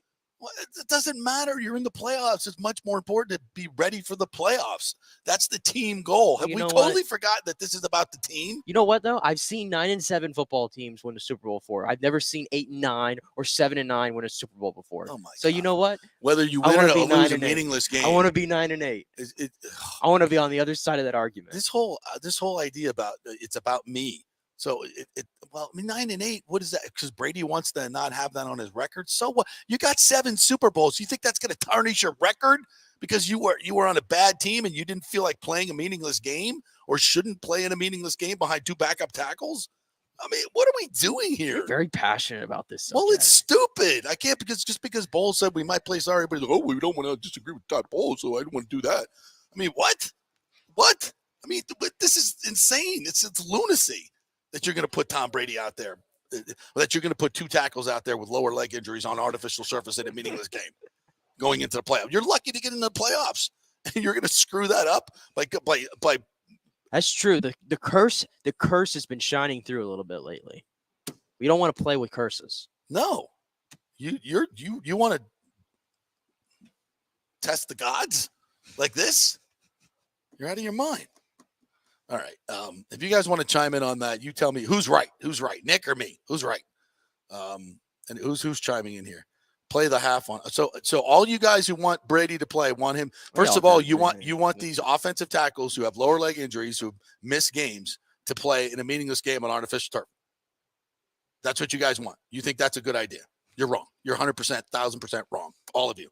And then, ergo, you want Brady to get in there behind 2 backup tackles. Okay. All right. Good luck with that. Hey, Jordan right here said he wants to see Trask outside a preseason game. I kind of do too.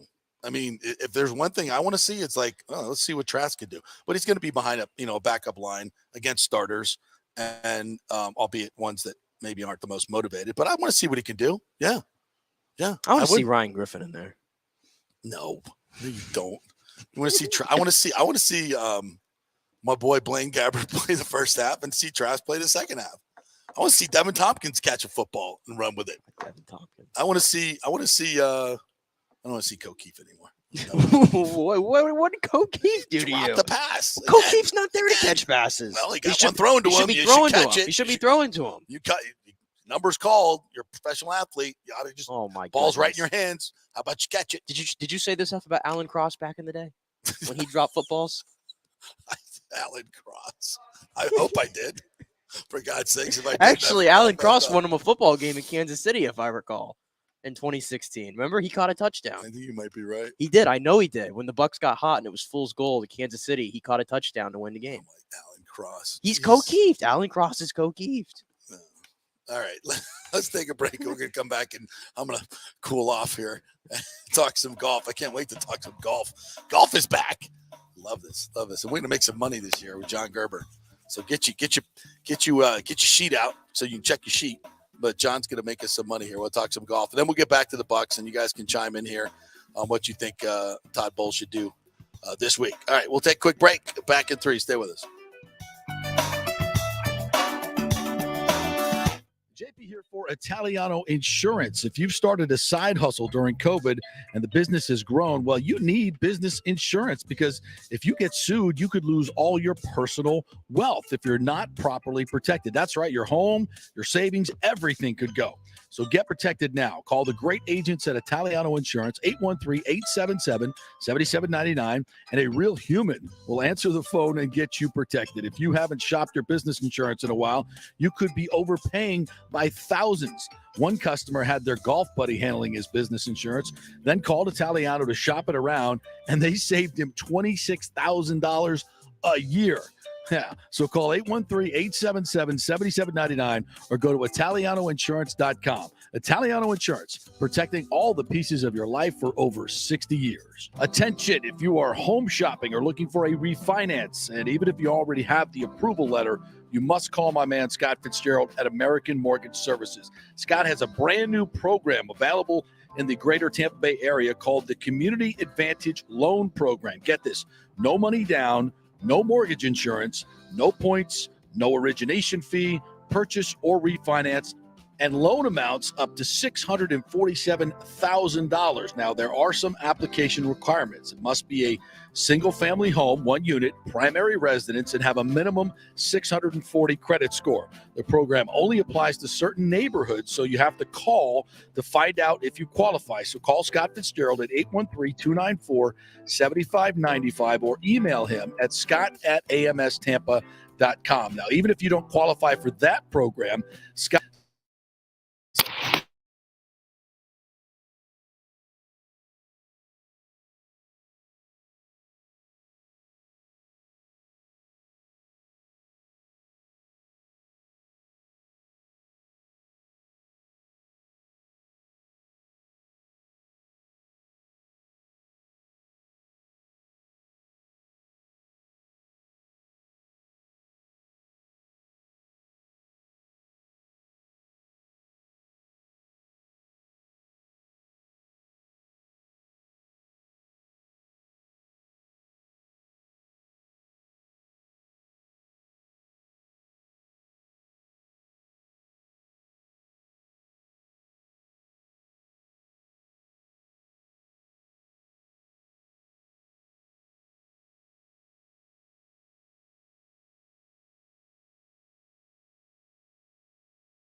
The PGA Tour starting up again.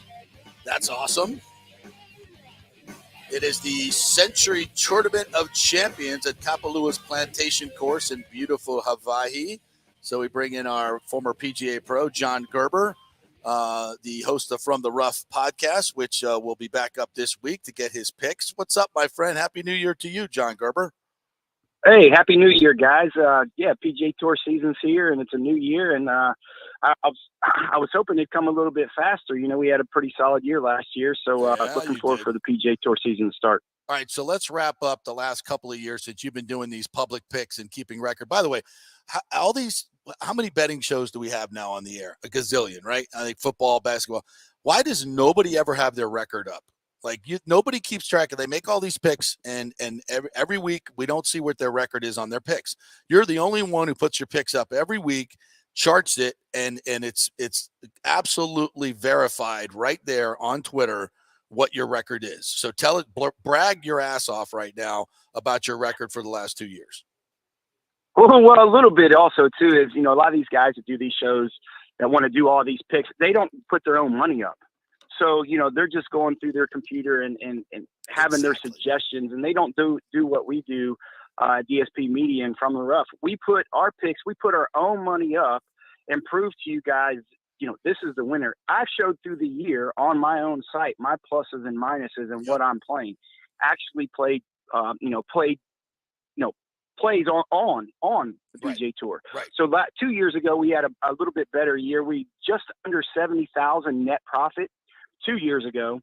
Right. And last year we were plus 26,740 net profit and 103 and 56 in matchups. How about that? So those are documented. Those are the things that we put up, prove to everybody that we are playing, ourselves. We're just not throwing these picks out like everybody else does. And that's why that some of these places don't put their record up. That's right. So kudos to you, my friend. Absolutely, 100%.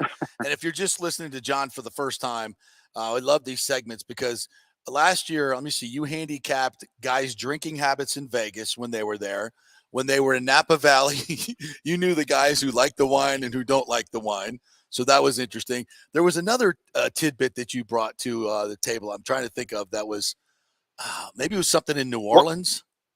Well, one of the big things that, you and I talk about all the time is, the different grasses.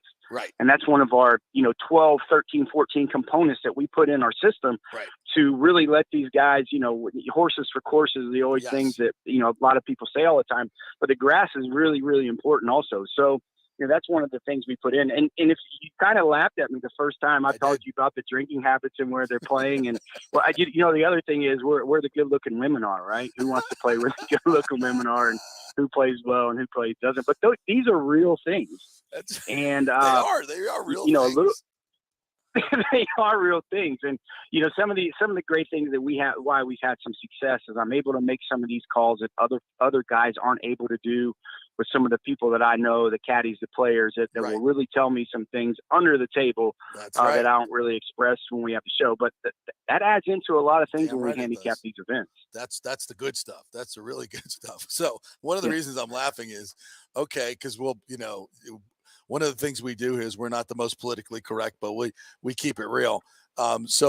Which venues have the good looking women and which ones don't? Are you going to tell me the Greater Milwaukee Open is not a bastion of hotties? Is that what you're going to say? And have all these Milwaukee women mad at you, can kick your ass? Well, maybe a little bit, but look, the funny thing about the PGA Tour events, they'll find the women, the good-looking women, no matter what city you're in, they'll find a way to come out because it's a PGA Tour event. So, I guess it's in abundance where you would actually think. But yeah, Milwaukee's a sneaky little city. Unfortunately, they don't really play there anymore. But if you go to Twin Cities, TPC Deer Run, you look for a guy like Johnny Vegas to play well because there's no good-looking women there for sure. So he's not out there. He'll be locked in that week. Yeah. I love it. All right, so tell me about this golf course, the Plantation course at Kapalua. I've never played it. Have you played it? Yeah, I've played it a couple times. Yeah, it's one of those big ballparks that these guys like to go to. Yeah. It's a shorter field this year than it's going to be next year. Next year they're going to change it a little bit because of the schedule. So it'll be a 2-year run for past champions. So this year it's just whoever won last year gets a chance to play in this kind of funny event, and it's an elevated event next year with more money. So that's why they're changing the field a little bit. But you look at maybe some of these guys, the start of their year, some of these guys have really played through the wintertime, so they're coming in on a high note. So it's a little more difficult of a tournament handicap when it comes to that. And it's a quirky golf course. It's very hilly, a lot of roll. You'll see with the coverage, you'll see a lot of roll. The ball roll a long way, and if it gets windy, you look for these guys, some wind players, to really play well and have some success. All right, so Justin Thomas won twice. And seems to win every 3 years. He loves the course. John Rahm is the course record holder there and was the runner-up last year. So I'm guessing you got Rahm and Justin Thomas in your limited field here this week. Maybe not. Well, I have Justin Thomas. Yeah, I have Justin Thomas. I don't have Rahm. I don't think he's been playing a lot of golf out in Scottsdale this year, but I do have Justin Thomas at 12-1. Again, as you said, every 3 years he seems to win this golf tournament, and I know he's been playing well or playing a lot of golf this winter.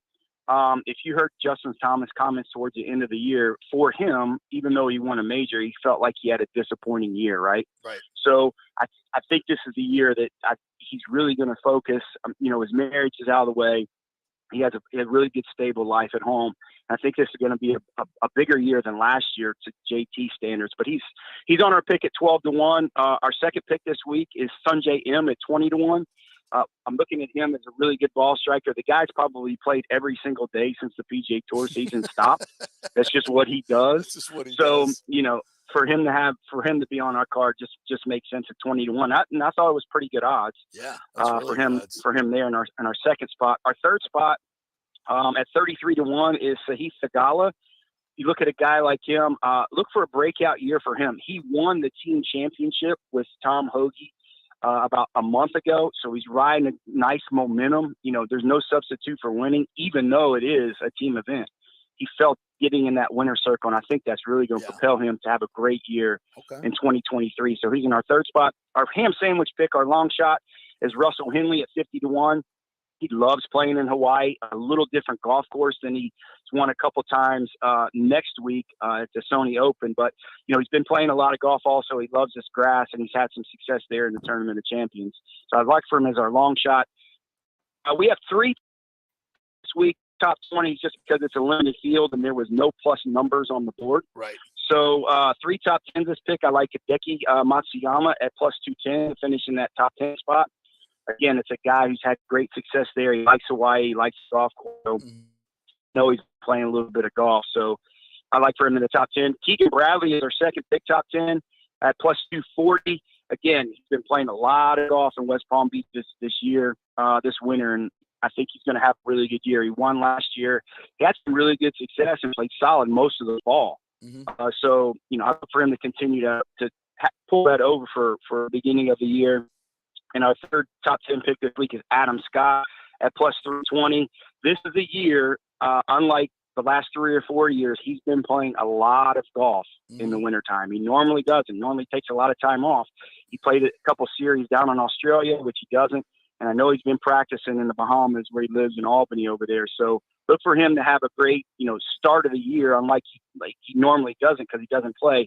But I think he's realizing he's only got a few more, years left on the PGA Tour to compete. Right. So I think this is the year he's going to have a really good year. All right, John Gerber, what do you see as the fallout this year for Live Golf and the PGA Tour? They're going to be they're just going to be knocking heads all year long. Any coming together? What do you see? The season has changed. The tour season in 2023 has changed. They're going to stop. It's not going to be a wraparound season, and they're going to go back to the tour school like they did probably 6 or 7 years ago. So I think that's good for the PGA Tour.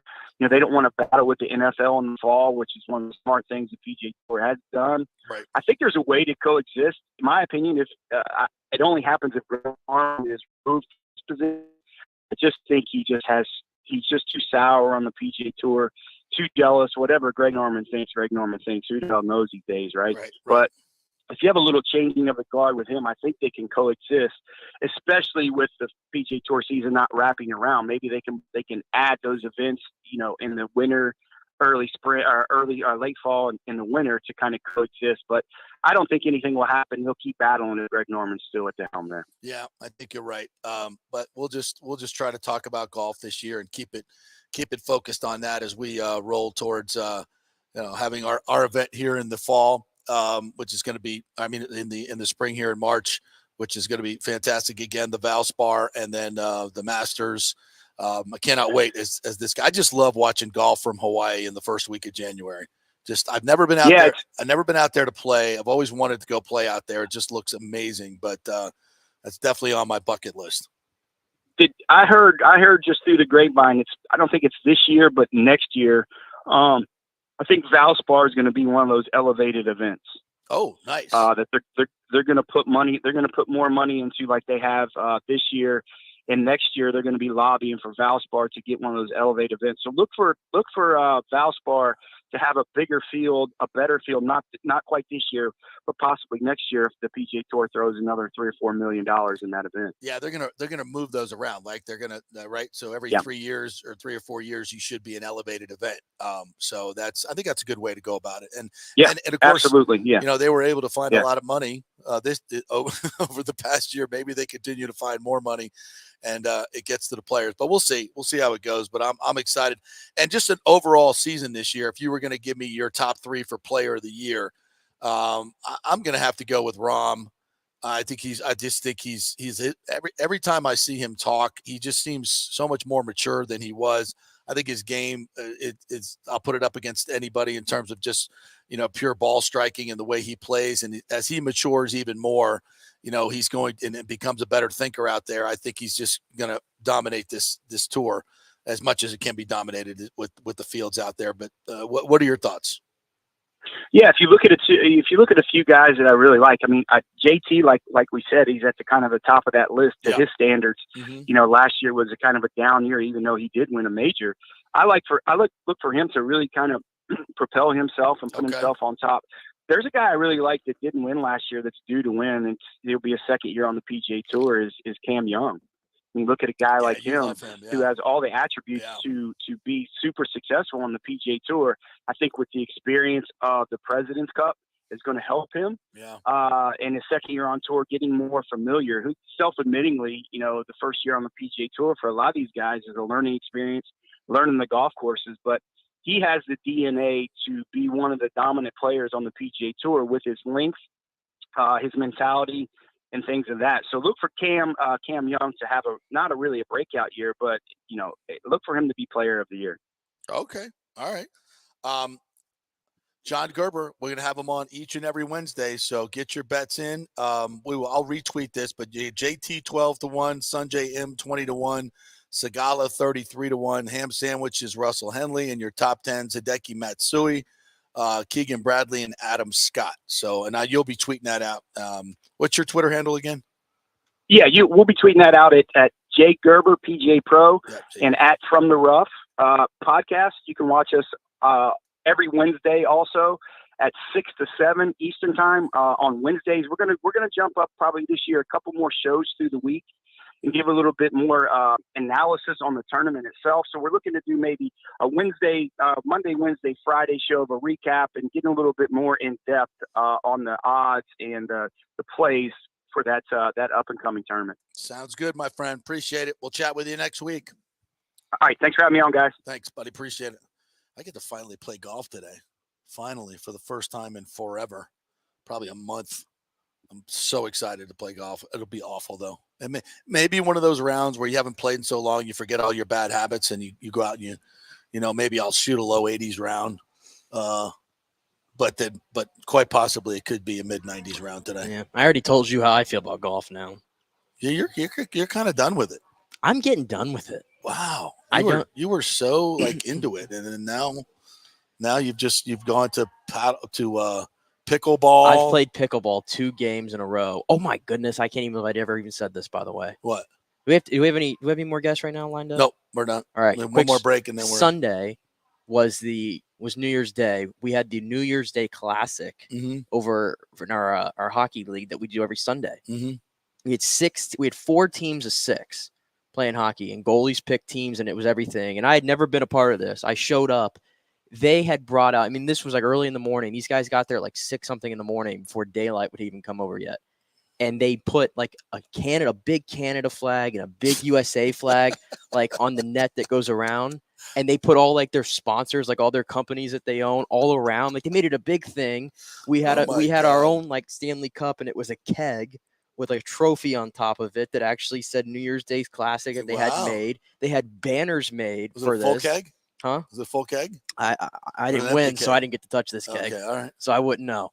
But it was a whole ordeal. We had music going. We had commentators going. We had scoreboards going. Holy crap. It was a whole ordeal. It started at 9 o'clock, and we were there till 3 o'clock on New Year's Day. Wow. That sounds fun. And then we had a barbecue going and everything. After everything, we watched the game. We had the TVs out there and tents and everything, games.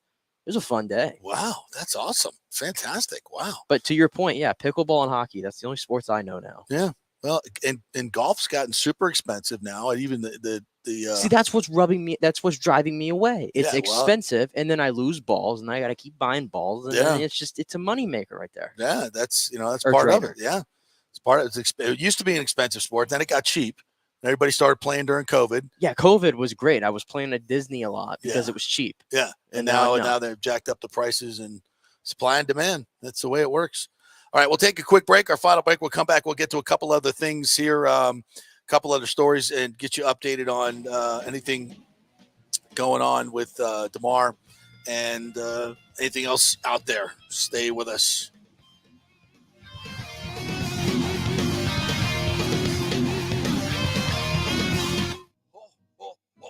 Merry Christmas.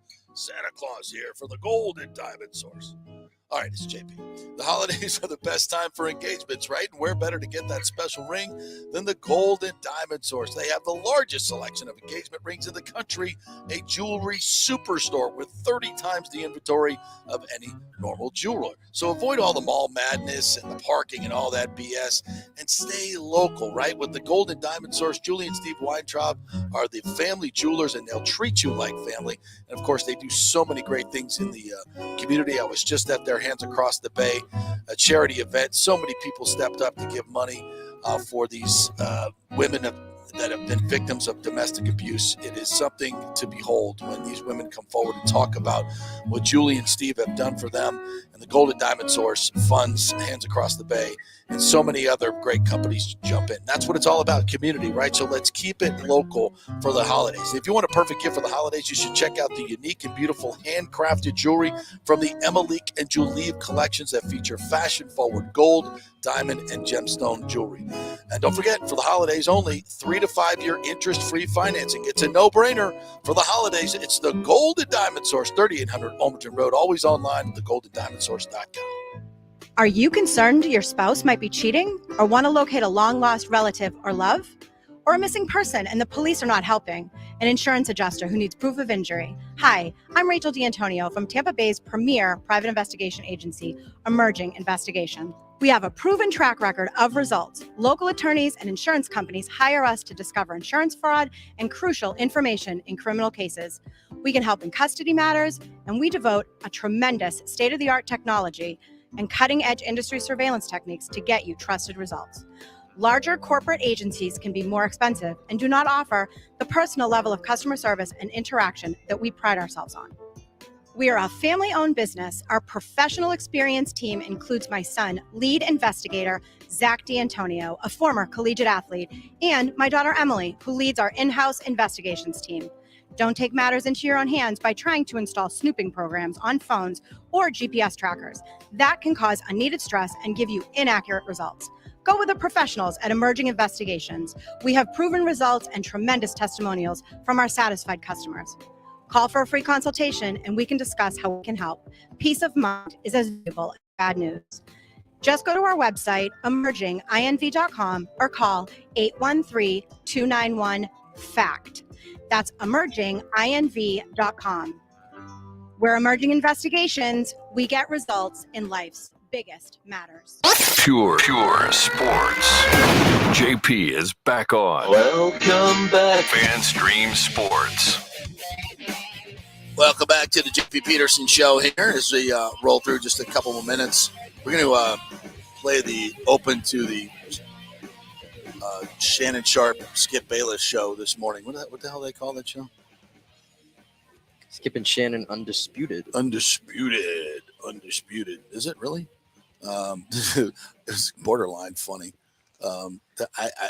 You almost have to watch that show now just to. I can't stand the show. I can't stand. I hate all these shows. It's just awful. I want to remind you guys that it's this time of year to renew or shop your health insurance. You can still do this. Get great health insurance for $20, $30, $50 a month. Just call 888-325-0605 to help navigate the health insurance marketplace. 1 to 3 people in Florida uncovered. 3 because they don't think they can afford it. That's not true, folks. Call the number. They will help you. These highly trained reps will do the work for you to find out what your subsidy will be from the government. Even if you have a employer-paid plan where you're contributing to it, you might be able to save money here. So just call and find out. 888-325-0605. Takes about 20 minutes to do it, and you'll find out. My insurance was $49 last year a month for Florida Blue. So take advantage of this great program. 888-250-0605. No obligation. Just call up and let them help you walk you through the health insurance marketplace. Find out what your subsidy is, and then you can make an informed decision. You could be saving thousands of dollars a year. So check it out. All right, just an update from Mar Hamlin family friend Jordan R. This is from Coley Harvey on ESPN. This is per Jordan and DeMar's family doctors overnight got promising readings that they have been hoping to see by this morning. Jordan couldn't go into specifics, but progress appears to be made. That was something that they got from the agent as well. So very strange. And there's also a lot of reports going on right now that that there are federal officers surrounding the hospital, and there's a thought that Joe Biden might be visiting DeMar, or, I don't know what reason there would be a bunch of federal officers there for something like this. It's very bizarre, but it's going on in our country right now. You just never know. But that's something that's definitely happening. So maybe the president will be coming to visit, or who knows? But there's just not a lot of information coming out. And if there's positive information, you would think we would be getting more of it. But for some reason, we're not. So bizarre. Just putting that out there. So this morning, now the backup information here.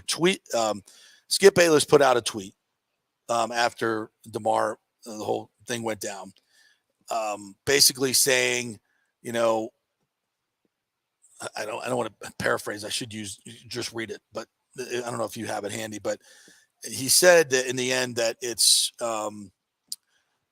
kind of not that important, you know, obviously vis-a-vis playing this game. But let's get to the actual tweet that he put out and see if you can still get that. Yeah, because it's still up. Yeah, he's not taking it down. No, Shannon wanted to take it down. Which here he said, no doubt the NFL is considering postponing the rest of the game, but how? This late in the season, a game of this magnitude is crucial to the regular season outcome, which suddenly seems so irrelevant. And I got to tell you, I was pretty hard on him when it happened because we were all emotional. I was hard on him yesterday, but I don't know. You have more time to reflect on things. It is kind of funny, like we pick and choose the tweets to like focus on, right? Because literally, let me see if I get the timeline here. 19 minutes earlier, he tweeted, "Not exactly sure what happened to Damar Hamlin. Players on both teams are shaking. Ambulance out on the field. CPR administered. Can't remember play being stopped for this length of time. Just said a prayer for him and his family." That was 19 minutes before that tweet. So we don't run with that one. We run with the other one. And I know, again, in the heat of everything, I didn't see the first tweet. I just saw that one because it was going around. Right. That's just, and then again, maybe that's on me for not looking at the other one. So I don't know. I have a little bit of a less harsher stance on it because I get it that we need to have that conversation. And he did put at the end, you know, it's irrelevant. And everybody was saying, well, you didn't put DeMar's safety first. But he had 2 tweets before that where he did. Right. So I guess I'm a little bit less on Skip Bayless now, like less harsh on it. Whereas in the moment, I feel like we're all just so emotional. We're just going to keep yelling at everybody. Well, I think, you know, he's an easy target. For obvious reasons. He's an easy target. And also, you know, the appearance in some ways that he was dismissing, you know, DeMar and focusing on how do they postpone this game? Like, were you kidding me? The game's too important. And I don't think you're inferring things in there because what he said, his words say, you know, that it is it's not as important. So he's asking like how are we going to do this? What's the protocol? Yeah, what are we going to do? Because nobody wanted to have that conversation at that moment, time, which I agree with. Yes, that's not the time for it. I think it was ill-timed. So it wasn't the greatest tweet in the world, but it's not, you know, it's not like he's like, oh, we got to play this game through this game. I mean, that's not what we're saying. So then Shannon didn't show up yesterday, which, you know, I guess was some type of protest. And then this is what happened this morning. Morning. There's been a lot of speculation of why I wasn't on air yesterday, and I won't get into speculation or conjecture, innuendo, but I will say this. In watching that game on Monday night, what happened to Damar Hamlin struck me a little different. As a brotherhood in the NFL, when injuries happen, when we know injuries are a part of the game, I've seen guys suffer ACLs and Achilles tear, but I've never seen anybody have to be revived and fight for their life on the field. So it struck me a little differently because I remember seeing my brother paralyzed on the field temporarily, and he was able to regain focus. Skip tweeted something, and although I disagree with the tweet, and hopefully Skip would take it down, but I didn't want it. Well, time out. I'm not going to take it down because I stand by what I tweeted. Skip, let me finish. All right. Okay. Go ahead. No, you go. Go ahead. Let's go, Jen. Okay. I mean, I cannot even get through a monologue without you interrupting me. You could have came back, Skip. Well, I thought, Skip, just let. I didn't know you were going to bring up. No, I was just going to say, Skip, I didn't want to yesterday to get into a situation where Damar Hamlin was the issue. We should have been talking about him and not get into your tweet. That's what I was going to do. But you can't even let me finish my opening monologue without you interrupting. Okay. I was under the impression you weren't going to bring this up because nobody here had a problem with that tweet. No. Clearly, the bosses wanted you to offer explanation. So clearly, somebody. No, they did not have. Nobody. Let's go, Jen.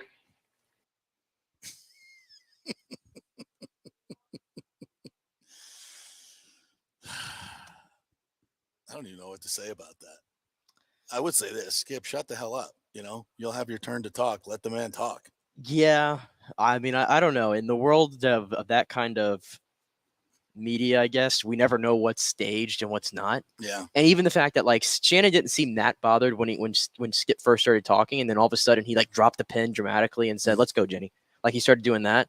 That was the one part where like if I'm trying to see if this was staged or not, that looks like it. Yeah. But at the same time, I mean, there was a lot of emotion there, and these two have kind of been they've been at each other for the last lately, few weeks, and a lot of it is because of Skip. Let's be honest here with the things that he said. Mm-hmm. So, listen, I don't know. Skip is he doesn't mind being the villain. There's no question about that, and he gets paid a lot of money to be the villain, and a lot of it is probably he knows what he's doing. He knows what he's doing, and you notice they're not taking him off. Now when Shannon goes there, clearly somebody here did have a problem because they made you apologize yesterday. I mean, that's kind of Shannon wouldn't say that. Like that seems a little bit like, And once again, a lot of this, even though these guys have plenty of time to speak on air, texts have a weird text messages, tweets. You really, it's hard to get the tone of what people are talking about, So you can read that tweet in a lot of different ways, and it can have a lot of different meanings. But just in general, I think it was insensitive at the moment. No question about it. You really don't talk about the NFL should not have been talking about a 5-minute warm up. And I know Troy Vincent said nobody, of course that came from the league. We established that today on this show. Go back and watch our interview with James Petrarca. Of course it came from the league, somewhere from the league. Joe Buck's not just going to make that up. So be that as it may, it's not as important as what's going on with DeMar. The most important headline today is that he is improving. And the vital signs are good, and today should be a good day, and we should know more today. And I hope that they, whatever's going on in terms of the information coming out, I hope they're forthcoming and everything as much as possible. We find out what's going on and what happened here. And I hope, that there hasn't been a whole lot of that transparency in the past few years. So I hope at least we get some of that. All right. Our thanks to James Petrarca, who joined us today. John Gerber with his golf picks. Go to your local bookie or wherever you go and get your picks in. I know I'm doing it this year. Everything he says. So we'll get the matchup picks as the week goes along. If they're doing that this week, I'm not sure if they are. Anyway, we'll have that for you each and every week. We will be back tomorrow with all kinds of sound from Todd Bowles and all the boys to see how they're doing. And we will see you live tomorrow at 10 o'clock. Have a great day, everybody.